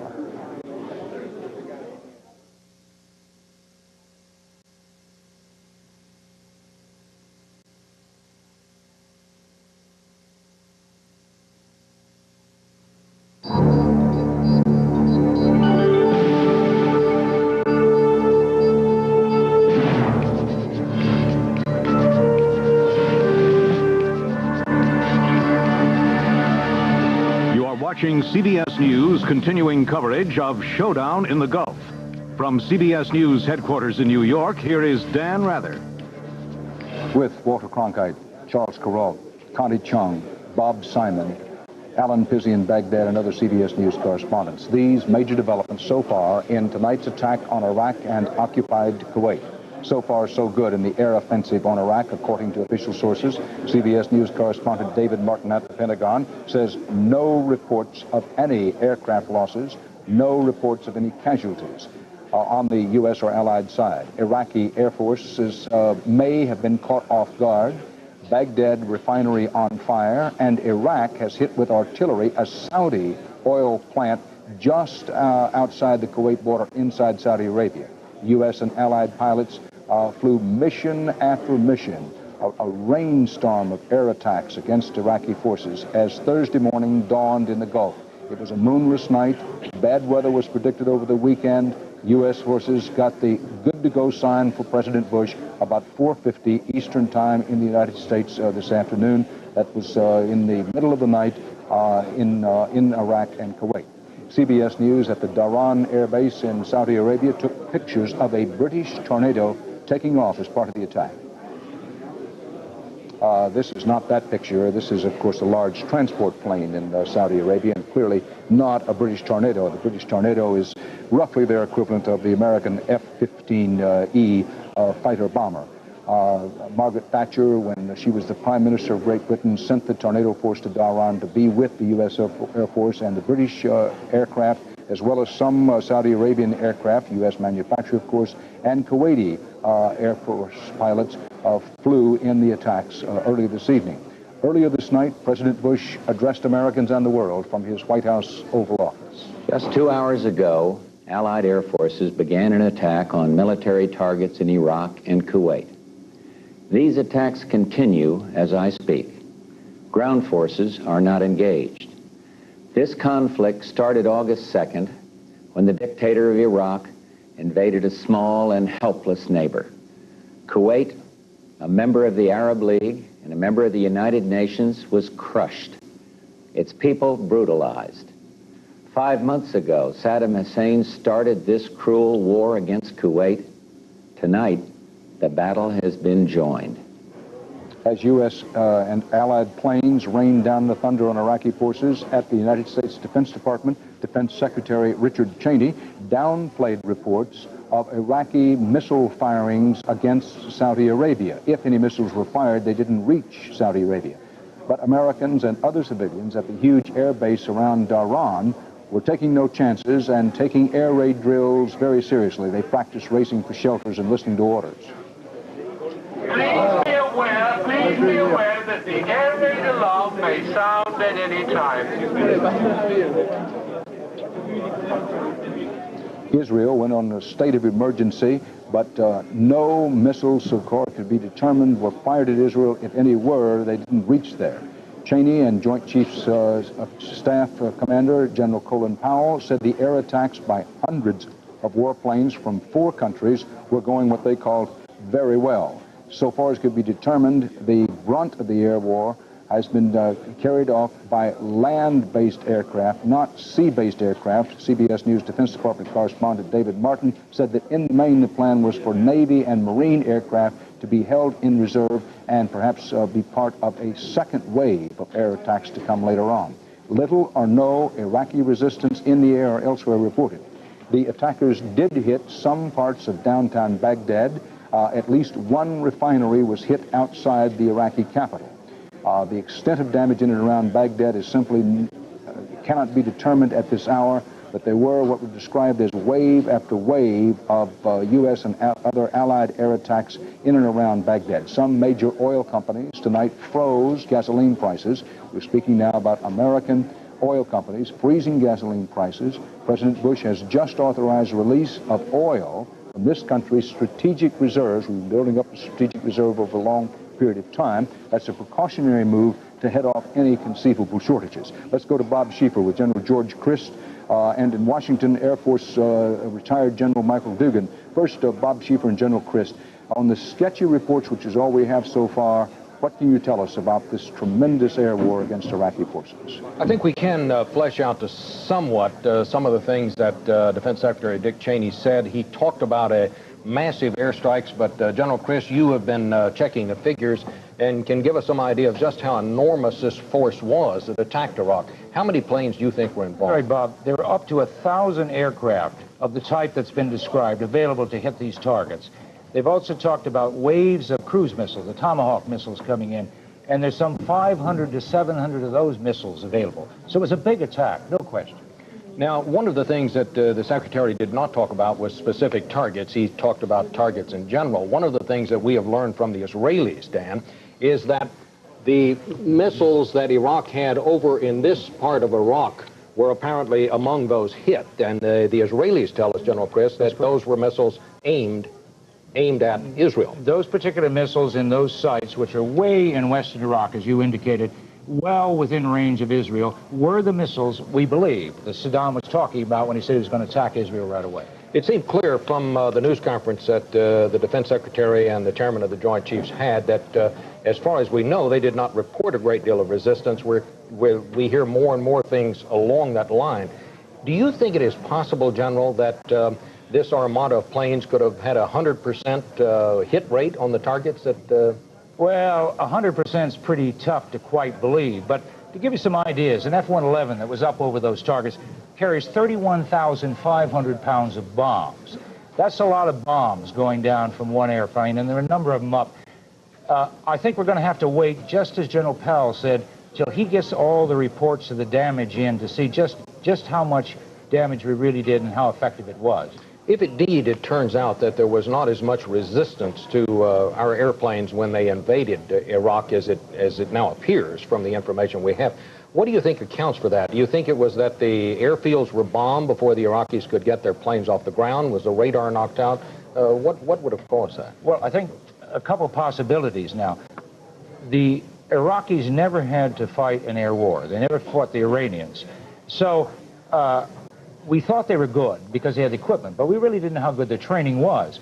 It may not have been that good, and put in against the technology that we really were bringing to bear, it simply failed. Now, as massive as this bombing was, would that be enough to drive Iraq out of Kuwait, do you think? No, I think not. There's just too many instances where people have undergone terrible, terrible bombing and still fought in the ground. I think we're going to have a ground war. The effectiveness of this air campaign will tell us how easy that ground war is going to be. Now, one thing we should also point out, it is now daylight in that part of the world. How does that change the situation? That's correct. Now he can use the optically guided guns, shoulder-fired missiles that he couldn't use last night. So things may get a little tougher over Iraq, particularly as they try to go in lower on some of those targets that are not quite so big. All right, General Chris, Dan. Thanks, Bob, and General Chris. Not too long ago, I visited for the third time, just a few days ago, with Colonel McBroom, who commands the 1st Tactical Fighter Wing of the United States Air Force in Dhahran. There's very little question tonight that Colonel McBroom and his men with whom we spent so much time were involved in these attacks, and maybe worth saying to their friends and relatives in and around Virginia as representatives of all those who are engaged in the air war tonight, that our thoughts are with them. Joining me here in our CBS News headquarters is Connie Chung, CBS News correspondent, and Ed Bradley, 60 Minutes correspondent. Ed, thanks for joining us in here now. As you've watched and listened to this coverage and we hear the war developing, we know so little of it, what strikes you as most important? What stands out in your mind? Dan, I think that it was surprise. I think most people in this country, certainly most people I talked to, didn't expect it to happen so soon. I think most people expected the scenario as it was painted. A lot of people, and I think this might have been wishful thinking, that they thought that they were still looking for a way out, that Saddam Hussein would take a look at George Bush and in a few days say, well, I came to your deadline and I didn't blink, and now I'm going to step back and under the umbrella of, say, the Arab League, look for some kind of solution to the larger problem in the Middle East, which is the Palestinian problem. And I didn't blink, but I'm going to pull out of Kuwait, and we will decide among ourselves how this should be resolved among our Arab brethren, and then ask those who had joined the coalition against him to come into a coalition with him.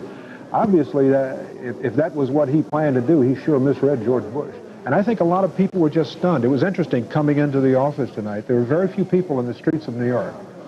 It seemed to me most people were at home almost stunned by what was going on. I watched the beginning of this with someone who just sat in silence and couldn't believe that it was actually happening.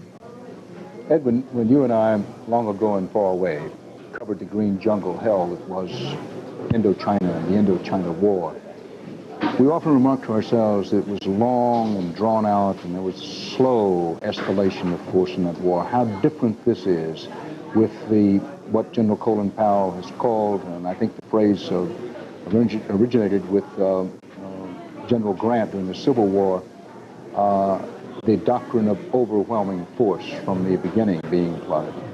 Yeah, and this is not only another war, it's another generation.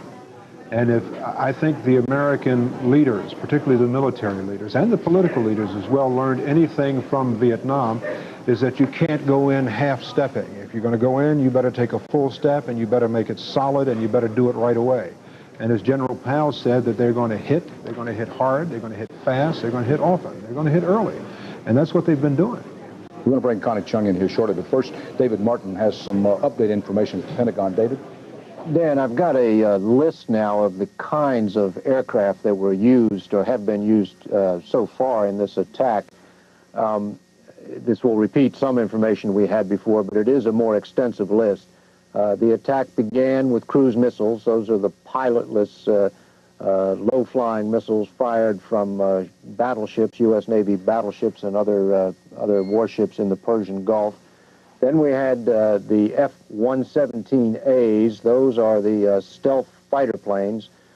People sometimes confuse the F-117A with the much more controversial B-2, but this is a small stealth plane designed to evade radar. Then there were F-111s. Those are bombers, many of them based in Great Britain normally before they were sent to Saudi Arabia. Those were the kinds of planes that were used on the raid on Libya back in 1986. There's a companion plane to the F-111, which is the EF-111, which doesn't carry weapons but is crammed with electronics, which they use to try and basically blind the enemy's radar screens. Then there were the F-15Es. These are a two-seat attack plane that is capable, I believe, of carrying up to 12 500-pound bombs.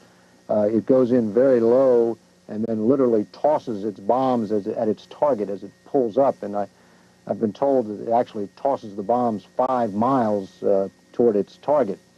Then there were F-15Cs. Those are fighter planes. Those are the planes that belong to Colonel McBroom, who you mentioned earlier. They would have been flying cover for the attack planes, keeping any Iraqi warplanes off the attack planes. But we still do not have any reports of air-to-air combat, meaning that it does not appear that much of the Iraqi Air Force, if any of it, got off the ground. Then from the Marines, FA-18s were involved. Now those would have been flying from land bases along the Persian Gulf coast of Saudi Arabia, and probably going after targets in Kuwait. And then finally, there were Army helicopters. These are Apaches. They are very sophisticated and very expensive, and there's been a lot of controversy about the Apache, about whether it could hold up under desert conditions, and we'll probably get a better report card on that when we find out how they perform. Still, no reports of losses. However, I don't think anybody should conclude from that that this operation was cost-free. I think it's almost inevitable that there are going to be some losses. When you launch that many aircraft, the law of averages almost says you have to run into some piece of metal up there in the sky. Now, missing from this list are any carrier aircraft. It looks like that the Navy aircraft from the 6 carriers in the Persian Gulf and the Red Sea are going to draw the daytime mission, And as General Chris said a little earlier, I think going in the daytime is going to be a little higher risk because, of course, it will be easier for whatever remaining Iraqi anti-aircraft guns there are to see their targets. David Martin at the Pentagon. In Washington, Air Force General Michael Dugan, recently retired, until very recently commanded the United States Air Force. General Dugan, very quickly, can it be this easy? Can it be as easy as one might judge from these very first reports? The initial reports, Dan, are always wrong. I can't tell you how much they're wrong, but there's always misinformation in the initial reports. It cannot be easy. I mean, war is just not easy. There is combat action that one expects, although it appears, as the Secretary of Defense said, that we achieved some measure of tactical surprise. And then there are those operational things that an engine burps or one runs into something that one just doesn't expect. So I think it's some wishful thinking that we had an absolutely free ride so far. I hope we did. I pray for the pilots that are involved, but that is a very optimistic kind of view at this point. And General Dugan will be continuing as part of our analysis and explanation of the war as it develops with his expertise, which you'll be seeing here on CBS News exclusively, continuing our coverage and keeping you up to date as best we can with the most reliable, dependable flow of information available. We believe these are the major headlines of the hour. Baghdad reports continuing raids. Airstrikes continue over Iraq and over Kuwait. President Bush authorizes using the U.S. Strategic Petroleum Reserve as a precaution. War protests are staged around the country. The first reaction from Iraq itself to this evening's massive American air attacks. This is the first reaction that the Iraqis have had. Baghdad Radio now says, and I quote, "War started today, and we will teach America a lesson," end of quotation. But it may be the Iraqis who are being taught at this hour. Pentagon correspondent David Martin tells us no reports so far of any U.S. or Allied aircraft being lost. Now, you just heard General Dugan say that the early reports are almost always wrong, and that while we can all hope and pray that not a single aircraft has been lost, not a single casualty, according to General Dugan and nearly everybody's past experience, it's unrealistic, an illusion to believe that that will last or can last very long. No reports even so far of Iraqi aircraft leaving the ground.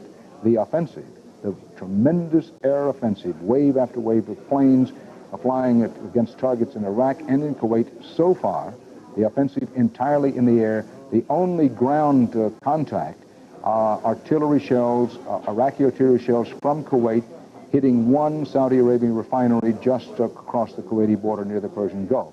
And all Air Force, no Navy aircraft confirmed involved so far, although there's been speculation, and I want to make sure that we italicize that word speculation, that Navy aircraft either have already or may soon be moving against targets, particularly inside Kuwait. We want to footnote also that in the early going, apparently the early reports you heard on CBS News, that cruise-type missiles called the Tomahawks fired from ships such as the USS Wisconsin were also used in the early going.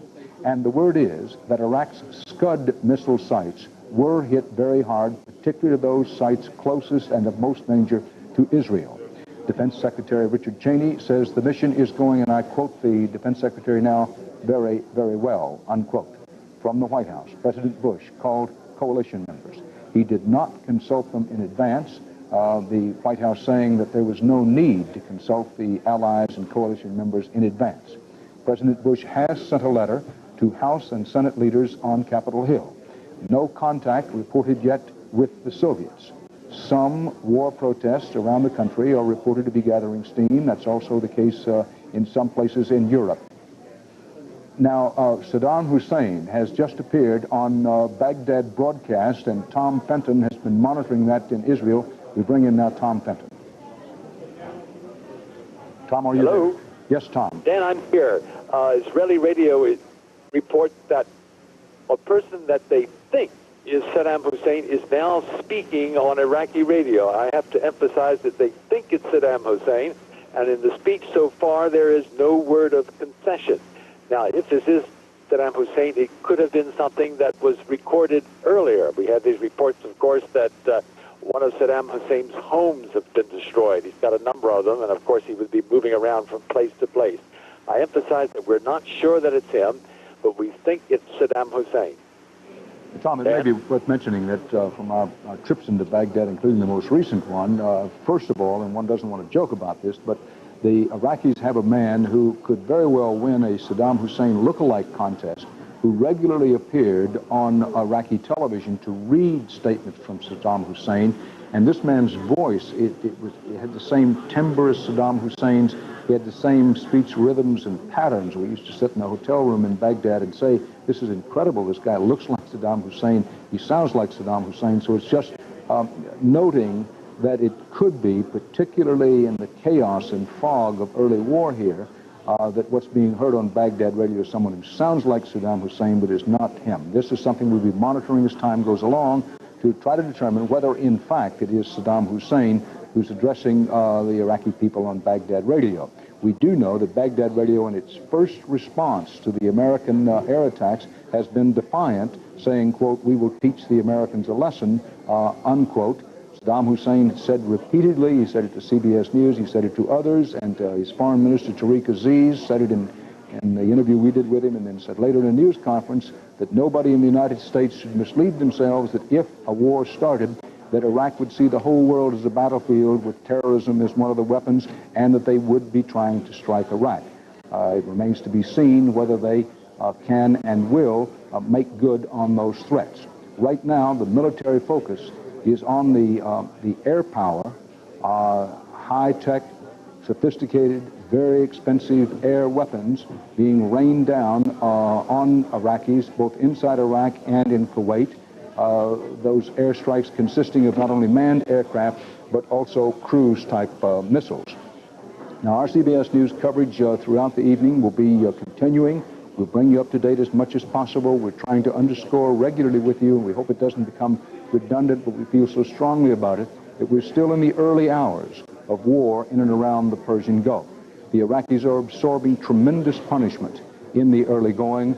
There still could be, may be, and according to those who have engaged in combat before, most probably will be, at least many, many hours yet to go, and perhaps many days to go. So far, on the U.S. and Allied side, airstrike completely, no ground forces have been involved. CBS News coverage of war in the Persian Gulf continues.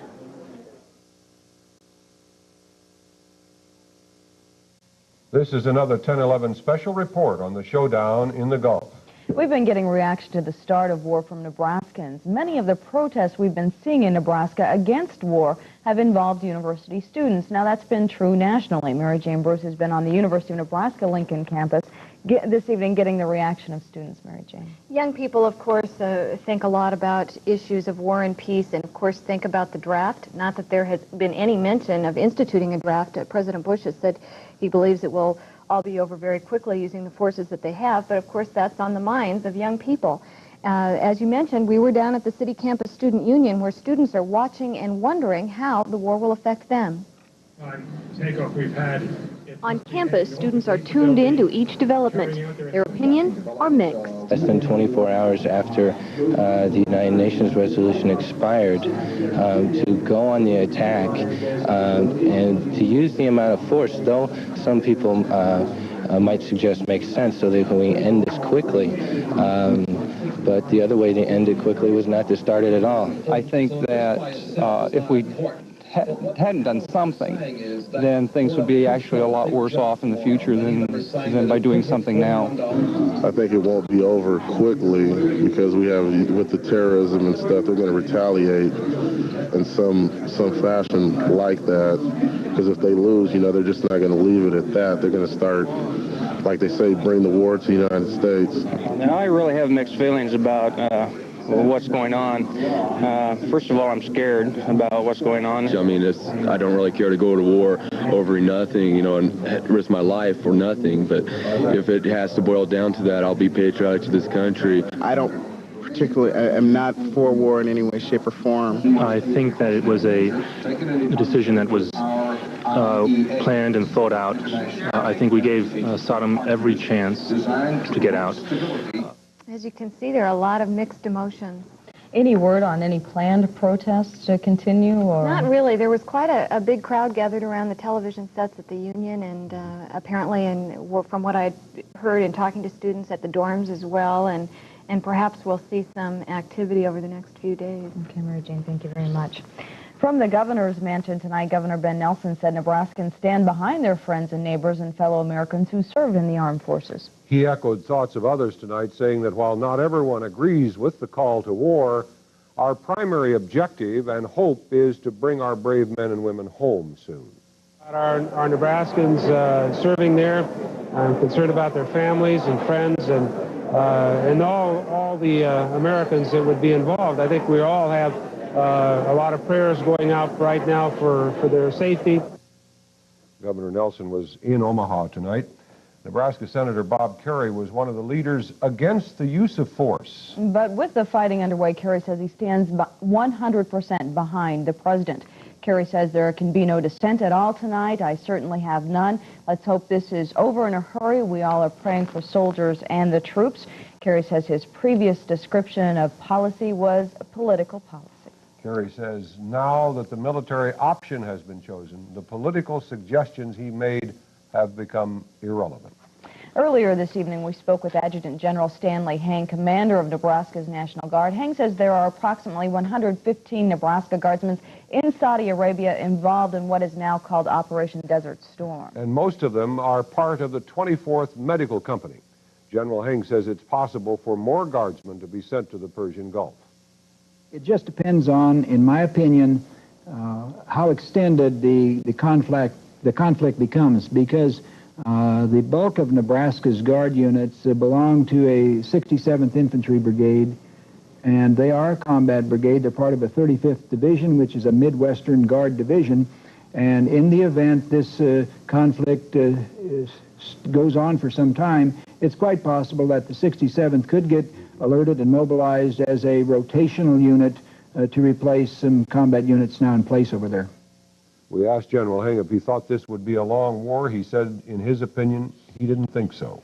We're all encompassed with what's going on in the Middle East, but we do have to get up and go to work tomorrow morning, and we need to know what the weather's going to be. And Bruce Copeland is here to tell us that. Not much change, Mel and Deb. We're going to have that same type of weather we had today. Out west, we've had clear skies all day, and they continue tonight. The fog is still going to be with us overnight in eastern Nebraska, but we'll clear out and have some sunshine tomorrow. Nationwide, there's a storm moving through the New England states and a lot of clouds and fog over the Midwest, but the high pressure it'll keep with us is still over the western portion of the nation. Some rain and showers over the Great Lakes, some rain up in New England, but high and dry over most of the plains, except for our fog over eastern Nebraska. Forecast for tonight, partly cloudy in the west, cloudy in the east, yet the fog will hang around for a while. 22 for the low in Lincoln, 20 in Grand Island, and then tomorrow, partly cloudy, the fog will finally leave us. We'll have some sunshine in eastern Nebraska, 30s and 40s for the afternoon highs. Tomorrow night, partly cloudy, a little cooler, 15 to 25 with 22 the low in Lincoln, 23 in Grand Island.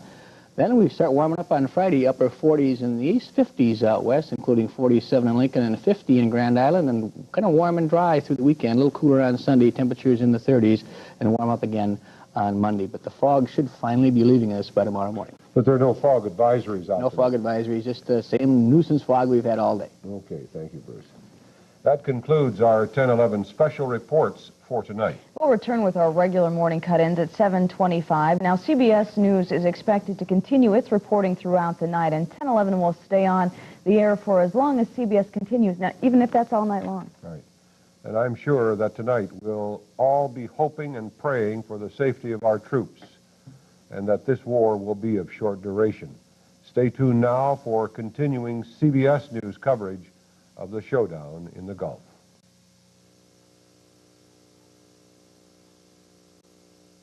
The women in Broward County in Florida who are the wives of our military personnel in the Persian Gulf have gotten together. They're called the Women of Operation Homefront, and it's a sort of a support group, and I think that's probably a good way for people to feel a little more secure, is to be with other people. Yeah. CBS News coverage of war in the Gulf continues.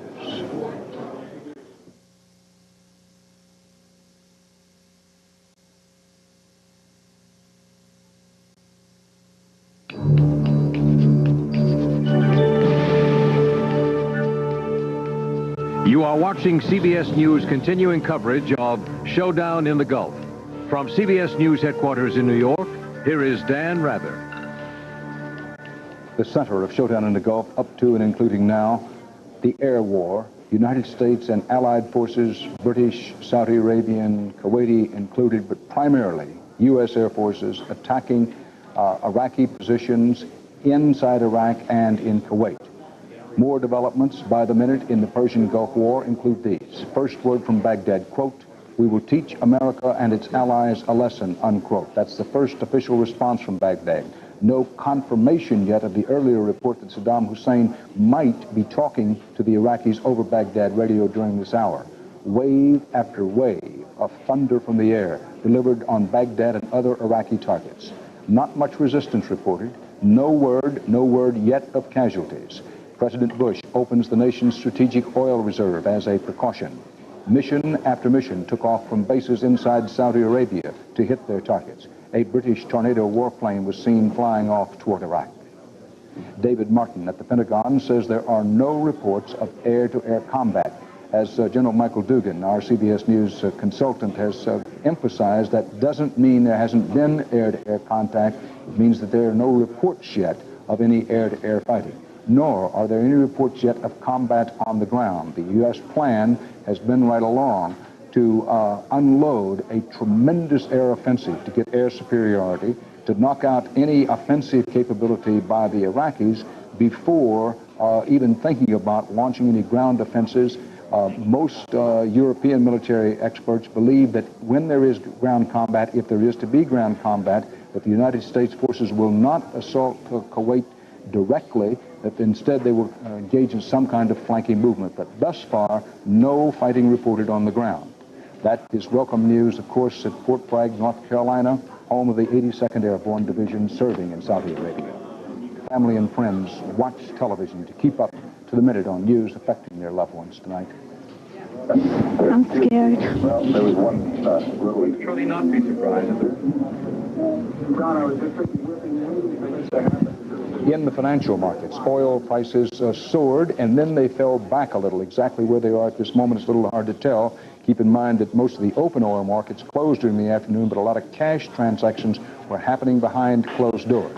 President Bush authorized the release of oil from this nation's strategic reserves, a move designed to head off any shortages. CBS News cameraman David Green is back with us now from Khafji. That's 8 miles south of the Kuwaiti border. If we can get the map up, David Green is the reporter who is farthest up near Kuwait, just inside Saudi Arabia along the Kuwait border. And David has the Iraqi shelling from inside Kuwait of that Saudi Arabian oil installation where you are continued. David, are you there? Hello there, Dan. Yes, the oil refinery has been hit, that's for sure. 2 of the containers are burning furiously at this moment. The Iraqis have changed their direction of fire and are starting to hit the town now. The shells come in about once every 3 or 4 minutes. But I left the hotel about half an hour ago, and because it was being bracketed by the artillery.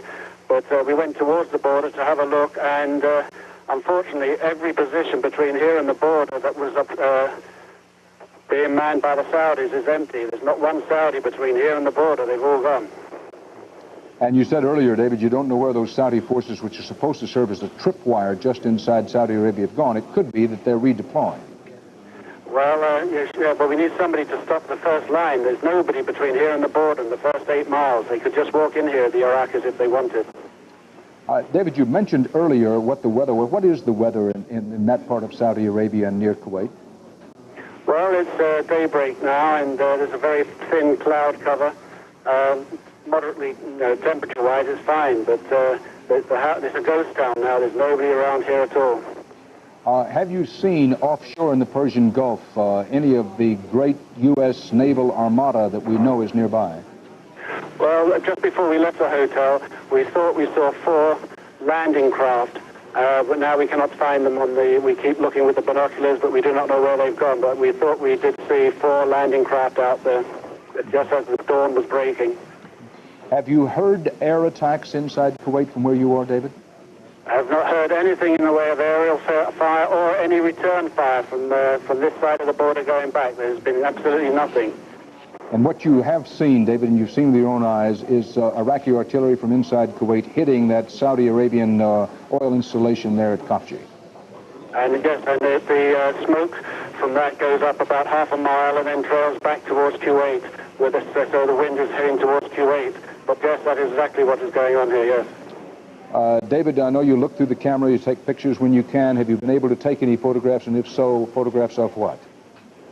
Well, I had the pictures of the oil refinery burning and being hit, and a lot of artillery and the sunrise. Also, the Saudis pulling out of town, and I've just been up and taken pictures of the empty positions, which I'm sure won't help me. It won't make me very happy with the Saudis. David Green in Khafji, Saudi Arabia, which is the only place known to have been hit by any Iraqi weapons. For context and perspective, this is one small part of Saudi Arabia. There is an oil installation there, and it has been hit. As you heard David Green say, it's a flame. It's the only place in Saudi Arabia known to have been hit by the Iraqis, and it was not hit by Scud missiles. It was hit by artillery. Ed Bradley has been monitoring world reaction to the United States attack. Ed?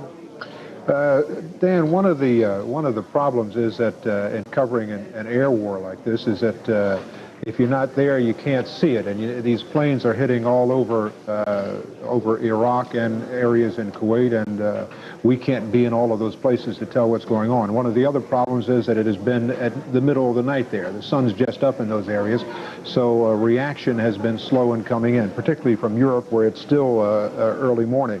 We did get this just in from Turkey. You were aware that Turkish officials said earlier that they would not participate in any attack against Iraq and would not allow their territory to be used to launch U.S.-led airstrikes against Iraq. Well, the premier of Turkey now says that his government will ask its parliament for war powers, and they'll also seek permission for the United States to use bases in Turkey. So if the parliament gives its approval, and that's expected, the premier says American planes could use the bases as a staging area against Iraq, whether or not Turkey is attacked. We also have a couple people standing by. As I said, one of the things that Bob Simon mentioned, that he couldn't tell much at night even about the planes going in and out. He could hear the planes, but you couldn't tell what they were. With the sun coming up, he could see that it was a British tornado, so you can see more of what's going on. We've got three reporters standing by, Barry Peterson in London, Bill McLaughlin in Tel Aviv, and Doug Tunnell in Amman, Jordan, where the sun is up. Why don't we start with Barry Peterson, who is in London. Barry? Most of this event has played out through the night here in Britain, so most Britons don't even know exactly what's happened unless they've been watching television. They'll find out first thing in the morning, though. The early morning papers tell it all. One says attack. Another says U.S. bombers hit Baghdad, and this one puts it quite simply, war. Now, the reaction so far from members of Parliament that have been on television, on British television, has been very positive, the sense that it had to be done, so let's do it quickly and get it over with. There has been no formal reaction from Prime Minister Major. We're told that he has talked with President Bush, and he will address his nation sometime in the next 3 hours. Now, the British are very proud of their role. As you know, they're the second largest group of allies, and very proud of the fact that their pilots in tornadoes are out there fighting. But there's still a bit of British reserve for all those other people out there, suggested tonight by a message from the BBC World Service, which was beamed to British citizens shortly after the attack began. I'll give it to you, quote, to British citizens, continue to keep your heads down and listen to the BBC. That was their word of advice. Ed? Thanks, Barry. Now, we also have in Tel Aviv, Bill McLaughlin standing by. Bill, what's the word in Tel Aviv? Good morning, Dan. I know that the Pentagon has been reluctant to talk about the U.S. strikes at the missile bases in Iraq, but the Israeli press is not. Here's one headline this morning from Maariv that says Milhama, that's war in Hebrew, and it's really the subhead that counts for Israelis. They say that the U.S. has struck all the missile bases that were aimed at Israel, and this morning Israeli radio is saying the U.S. has destroyed completely all of those missile bases. It's really hit them. As soon as the U.S. attack started, Israelis were told to stay indoors, at the ready, their gas masks and protective clothing nearby. Families spent the early hours of the morning trying on the masks and watching television. A state of emergency has been ordered by the government. That means only people performing essential services are supposed to be on the streets. The Israeli army has also clamped a total curfew on the occupied Arab territories. The 1.7 million Palestinians in Gaza and the West Bank have to stay home too. Hospital workers are on the alert, ready in case Saddam Hussein tries to make good on his threats to hit Tel Aviv with missiles bearing chemical warheads. And for Israelis this morning, the most important thing is that they still have not heard any sirens. The only sour note, perhaps, is there's a report that bullets were fired at the U.S. consulate in Jerusalem, but absolutely no report that anyone was hurt. Ed? Bill, is that a surprise? I think most people thought that as soon as the United States, the Allies, attacked Iraq, that Israel would be the first to be hit. What's the sense there? Are people surprised that nothing has happened so far? Absolutely. People are perhaps a little flabbergasted. I must say that deep in the Israeli psyche, there was always a feeling of, well, you Americans, you know, can you really do the job? Will you really be able to take out the Iraqis? We'll have to do it. We'll probably have to do it was their assumption. The idea that the Americans have done the job for them is a pleasant surprise, I think. Bill, if you've been able to talk to any of the Israeli defense sources, have they offered any opinion as to why there has been so little resistance from the Iraqi ground defense forces and Air Force? None yet. They're still trying to make their own analysis, and we'll certainly get that later on today. The only Israeli reaction so far I have had is that the Iraqis were a little bit overconfident. They didn't understand the full weight of the military might facing them, and that Saddam Hussein, who's now speaking, by the way, on Israeli radio, they're carrying his speech, never really understood that the United States was serious. Thank you. Bill McLaughlin in Tel Aviv. Let's go now to, Dan, you have something coming up? Yes, Ed, from Nicosia, Cyprus, where we have people monitoring Baghdad radio, Iraqi President Saddam Hussein, and it's now believed it is Saddam Hussein speaking to the Iraqi people, has said in a Baghdad radio broadcast tonight, and I quote, "The mother of all battles has started," unquote. Saddam Hussein's remarks came nearly 5 hours after the Allied air forces led by the United States began pounding Iraq and Kuwait. His remarks were addressed to Iraqis, Arabs, and his own armed forces, said Baghdad radio. Saddam Hussein is calling President Bush, and I quote now from Saddam Hussein's address tonight on Baghdad radio. Let me note that it's unclear whether this address was live or pre-taped, but nonetheless, Saddam Hussein is calling President Bush, quote, a hypocritical criminal. And Saddam Hussein is vowing to crush what he calls, again, direct quote, the satanic intentions of the White House, unquote.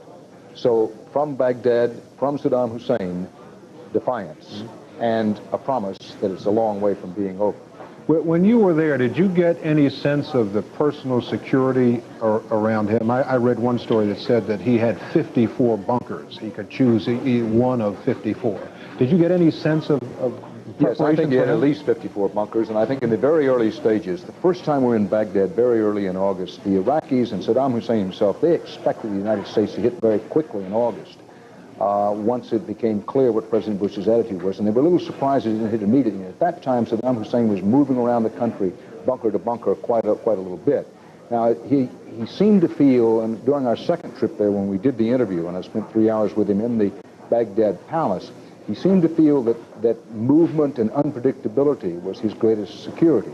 He did have around him a great many security forces, I would have to say, no more, and to my eye, perhaps fewer than an American president would have around him in similar circumstances. But Ed, among the most vivid memories to me is how sycophantic everyone around Saddam Hussein was. He has on his staff some brilliant people who do know the West and have studied in the West. And when one talked to them one-on-one away from Saddam Hussein, they were rather sophisticated in the best sense of the word people. The second we moved into the room with Saddam Hussein, they literally clicked their heels and did everything short of giving a little high-o salute.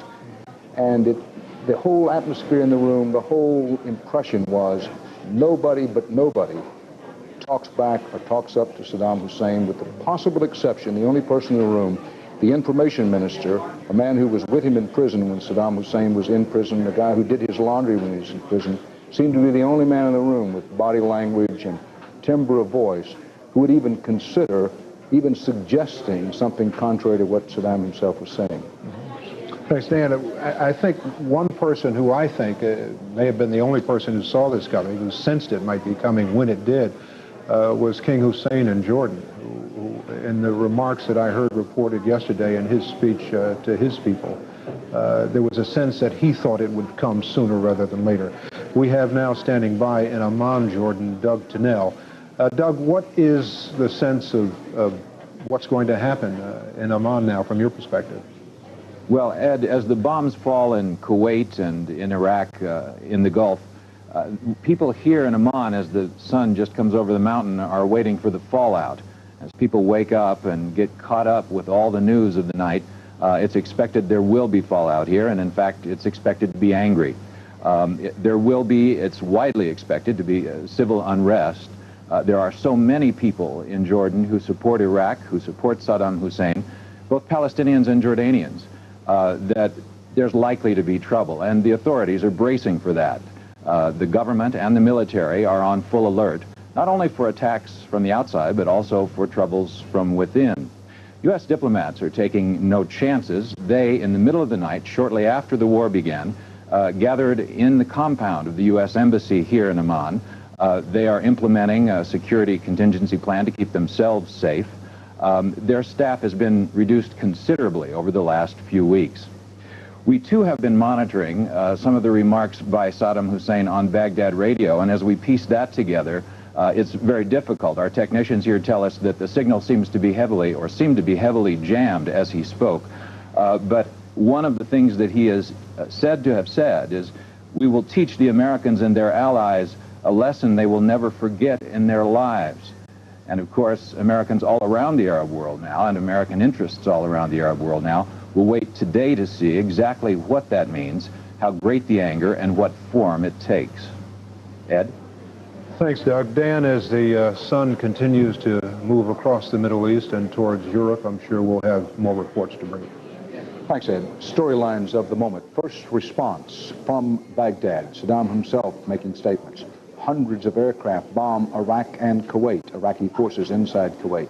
Resistance to the attack reported light to non-existent so far. Those are the reports. Baghdad radio said tonight, quoting Saddam Hussein, "The great battle has begun," and again, quoting Saddam Hussein, as broadcast allegedly on Baghdad radio, George Bush has committed a, quote, murderous crime, unquote. The United States Defense Department says hundreds of aircraft from 4 countries, the United States, Britain, Saudi Arabia, and Kuwait, are involved in the offensive. Defense Secretary Cheney says Iraqi response has been limited. The chairman of the Military Joint Chiefs, General Colin Powell, was asked if the attack is aimed at Saddam himself. We have not been targeting Mr. Saddam Hussein. The purpose of our bombing facilities in the area of Baghdad is essentially to go after the command and control system of the Iraqi armed forces. And we're looking at principally military targets, command and control installations, air defense sites that could put our planes at risk, but they are militarily oriented targets. CBS News Pentagon correspondent David Martin reports there are no official reports of any Iraqi aircraft taking off. No reports either of any U.S. air losses, although our CBS News consultants with experience in air wars say that the early reports may turn out to be far too optimistic and positive. About that, we just have to see. The White House says officially the United States still has diplomatic relations with Iraq, and that President Bush does not believe there is a need for any formal war declaration. Remember, Congress gave him the resolution he wanted, but that was not a declaration of war. And President Bush is making it pretty clear he doesn't intend to ask for an official declaration of war. Security has been beefed up at U.S. airports as a precaution. Bomb squads reported at Los Angeles International Airport taking precautionary steps as authorities there deem advisable. Connie Chung has been watching some of the demonstrations that have been picking up around the country. Connie? Dan, just as Doug Tennell was reporting that civil unrest would probably emerge in Jordan as the sun comes up, the civil unrest has already emerged very quickly in this country.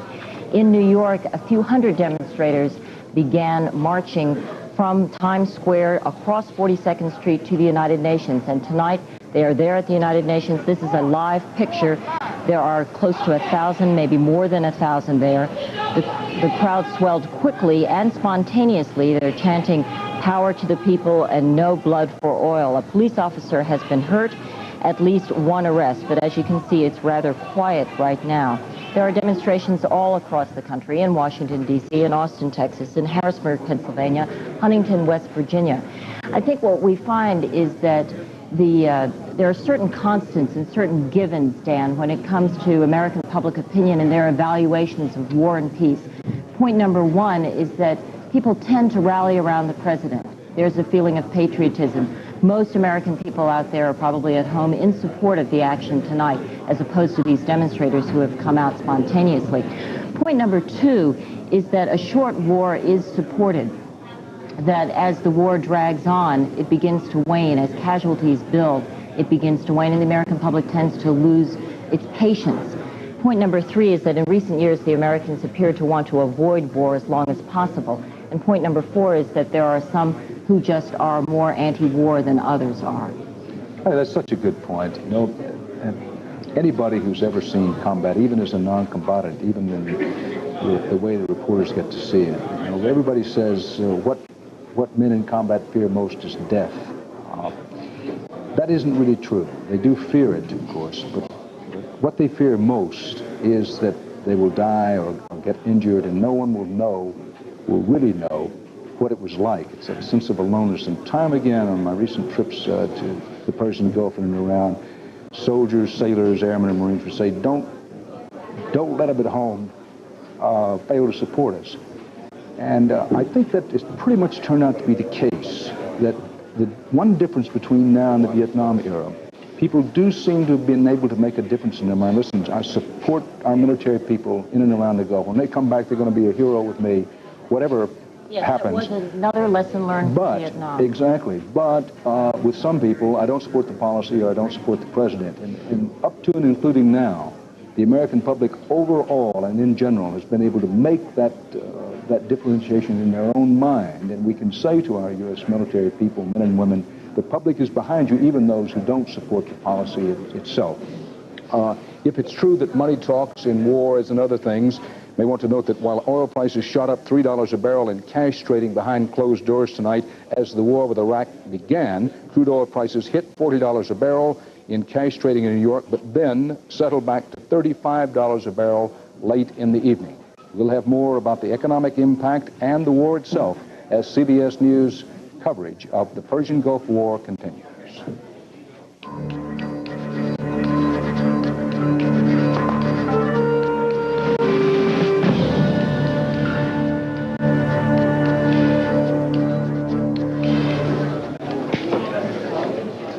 CBS News coverage, headquartered in New York, but spanning the globe. The United States and its allies are hurling a mighty air armada against Iraqi forces inside Iraq itself and in Kuwait. No ground combat has been reported. The only thing on the ground, one confirmed, because our cameraman David Green was an eyewitness to it, Iraqi artillery from inside Kuwait shelling one Saudi Arabian oil installation at Khafji, just a few miles south of the Kuwaiti border inside Saudi Arabia itself. CBS News correspondent Gary Reeves is standing by at one of those communities in America that has a long history of being associated with the military, Fort Bragg. Gary?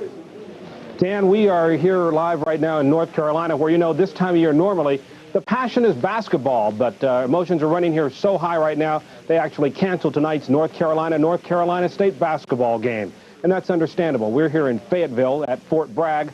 Right next door, it's Pope Air Force Base. In this part of the country, it seems like everyone either knows someone or has a relative who is in the war zone, and everyone is concerned for their safety. Right now, as we were saying, some have expressed a relief that the war has finally started. For them, it means it should be over that much sooner.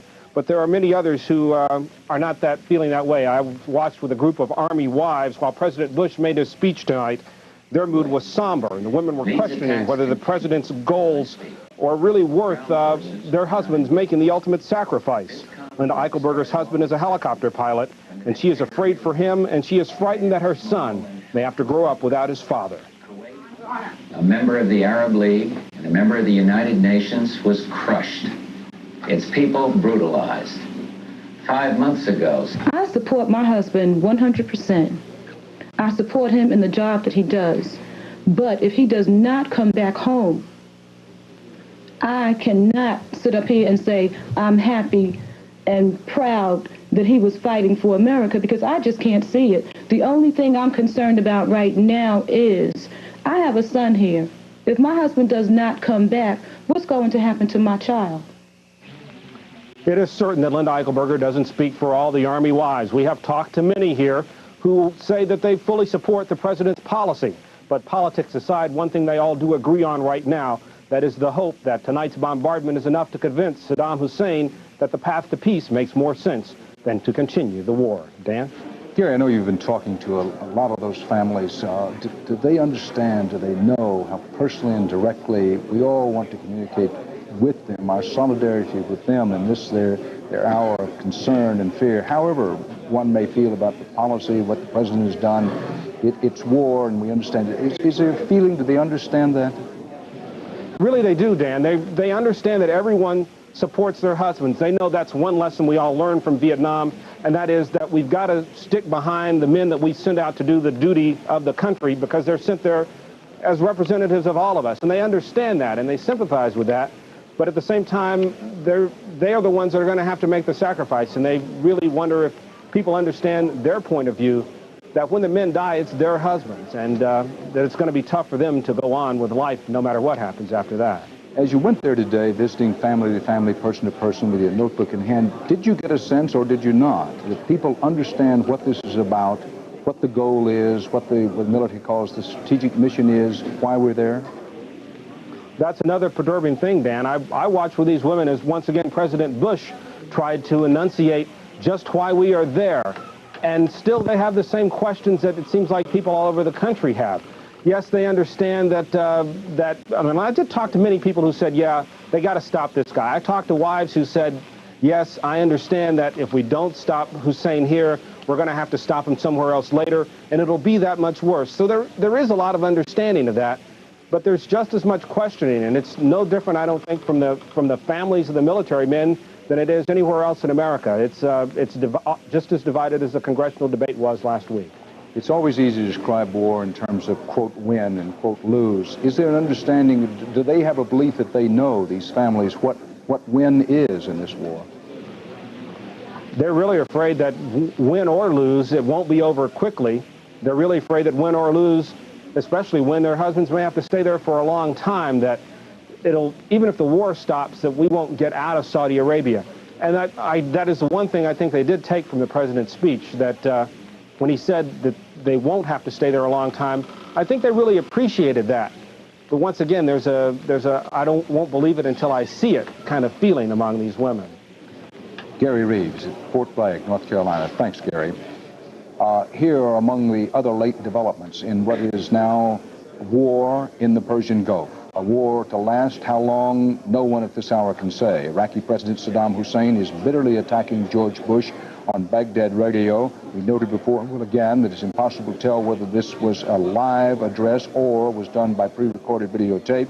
But Saddam Hussein has said in the wake of the devastating Allied air assault on Iraqi forces that President Bush is, quote, a hypocritical criminal. And Saddam Hussein says that he will crush what he calls, again, quote, the satanic intentions of the White House, unquote. President Bush is expressing the hope that the war will not last long and that U.S. casualties will be minimal. President Bush told the nation tonight that he had ordered Operation Desert Storm, Desert Shield is now, as it moves to war, called Desert Storm, only after diplomatic efforts failed to get Iraqi forces out of Kuwait. That was the main thrust of what President Bush told the United States and the world this evening. A Western diplomat in Bahrain says Iraq managed to fire at least 5 missiles, Scud missiles, after it came under attack, fired them, but the diplomat says the missiles either fell short of their targets or were destroyed. Turkey's premier says that he will now ask his parliament to let U.S. warplanes use bases in Turkey. Note that that could be key because F-111s, not to be confused with the Stealth, but F-111s, a very powerful low-level attack bomber, are stationed in Turkey by permit from the Turks, but they have not given the right to use them and still haven't, but the indication is they may. CBS News coverage of the war in the Persian Gulf continues.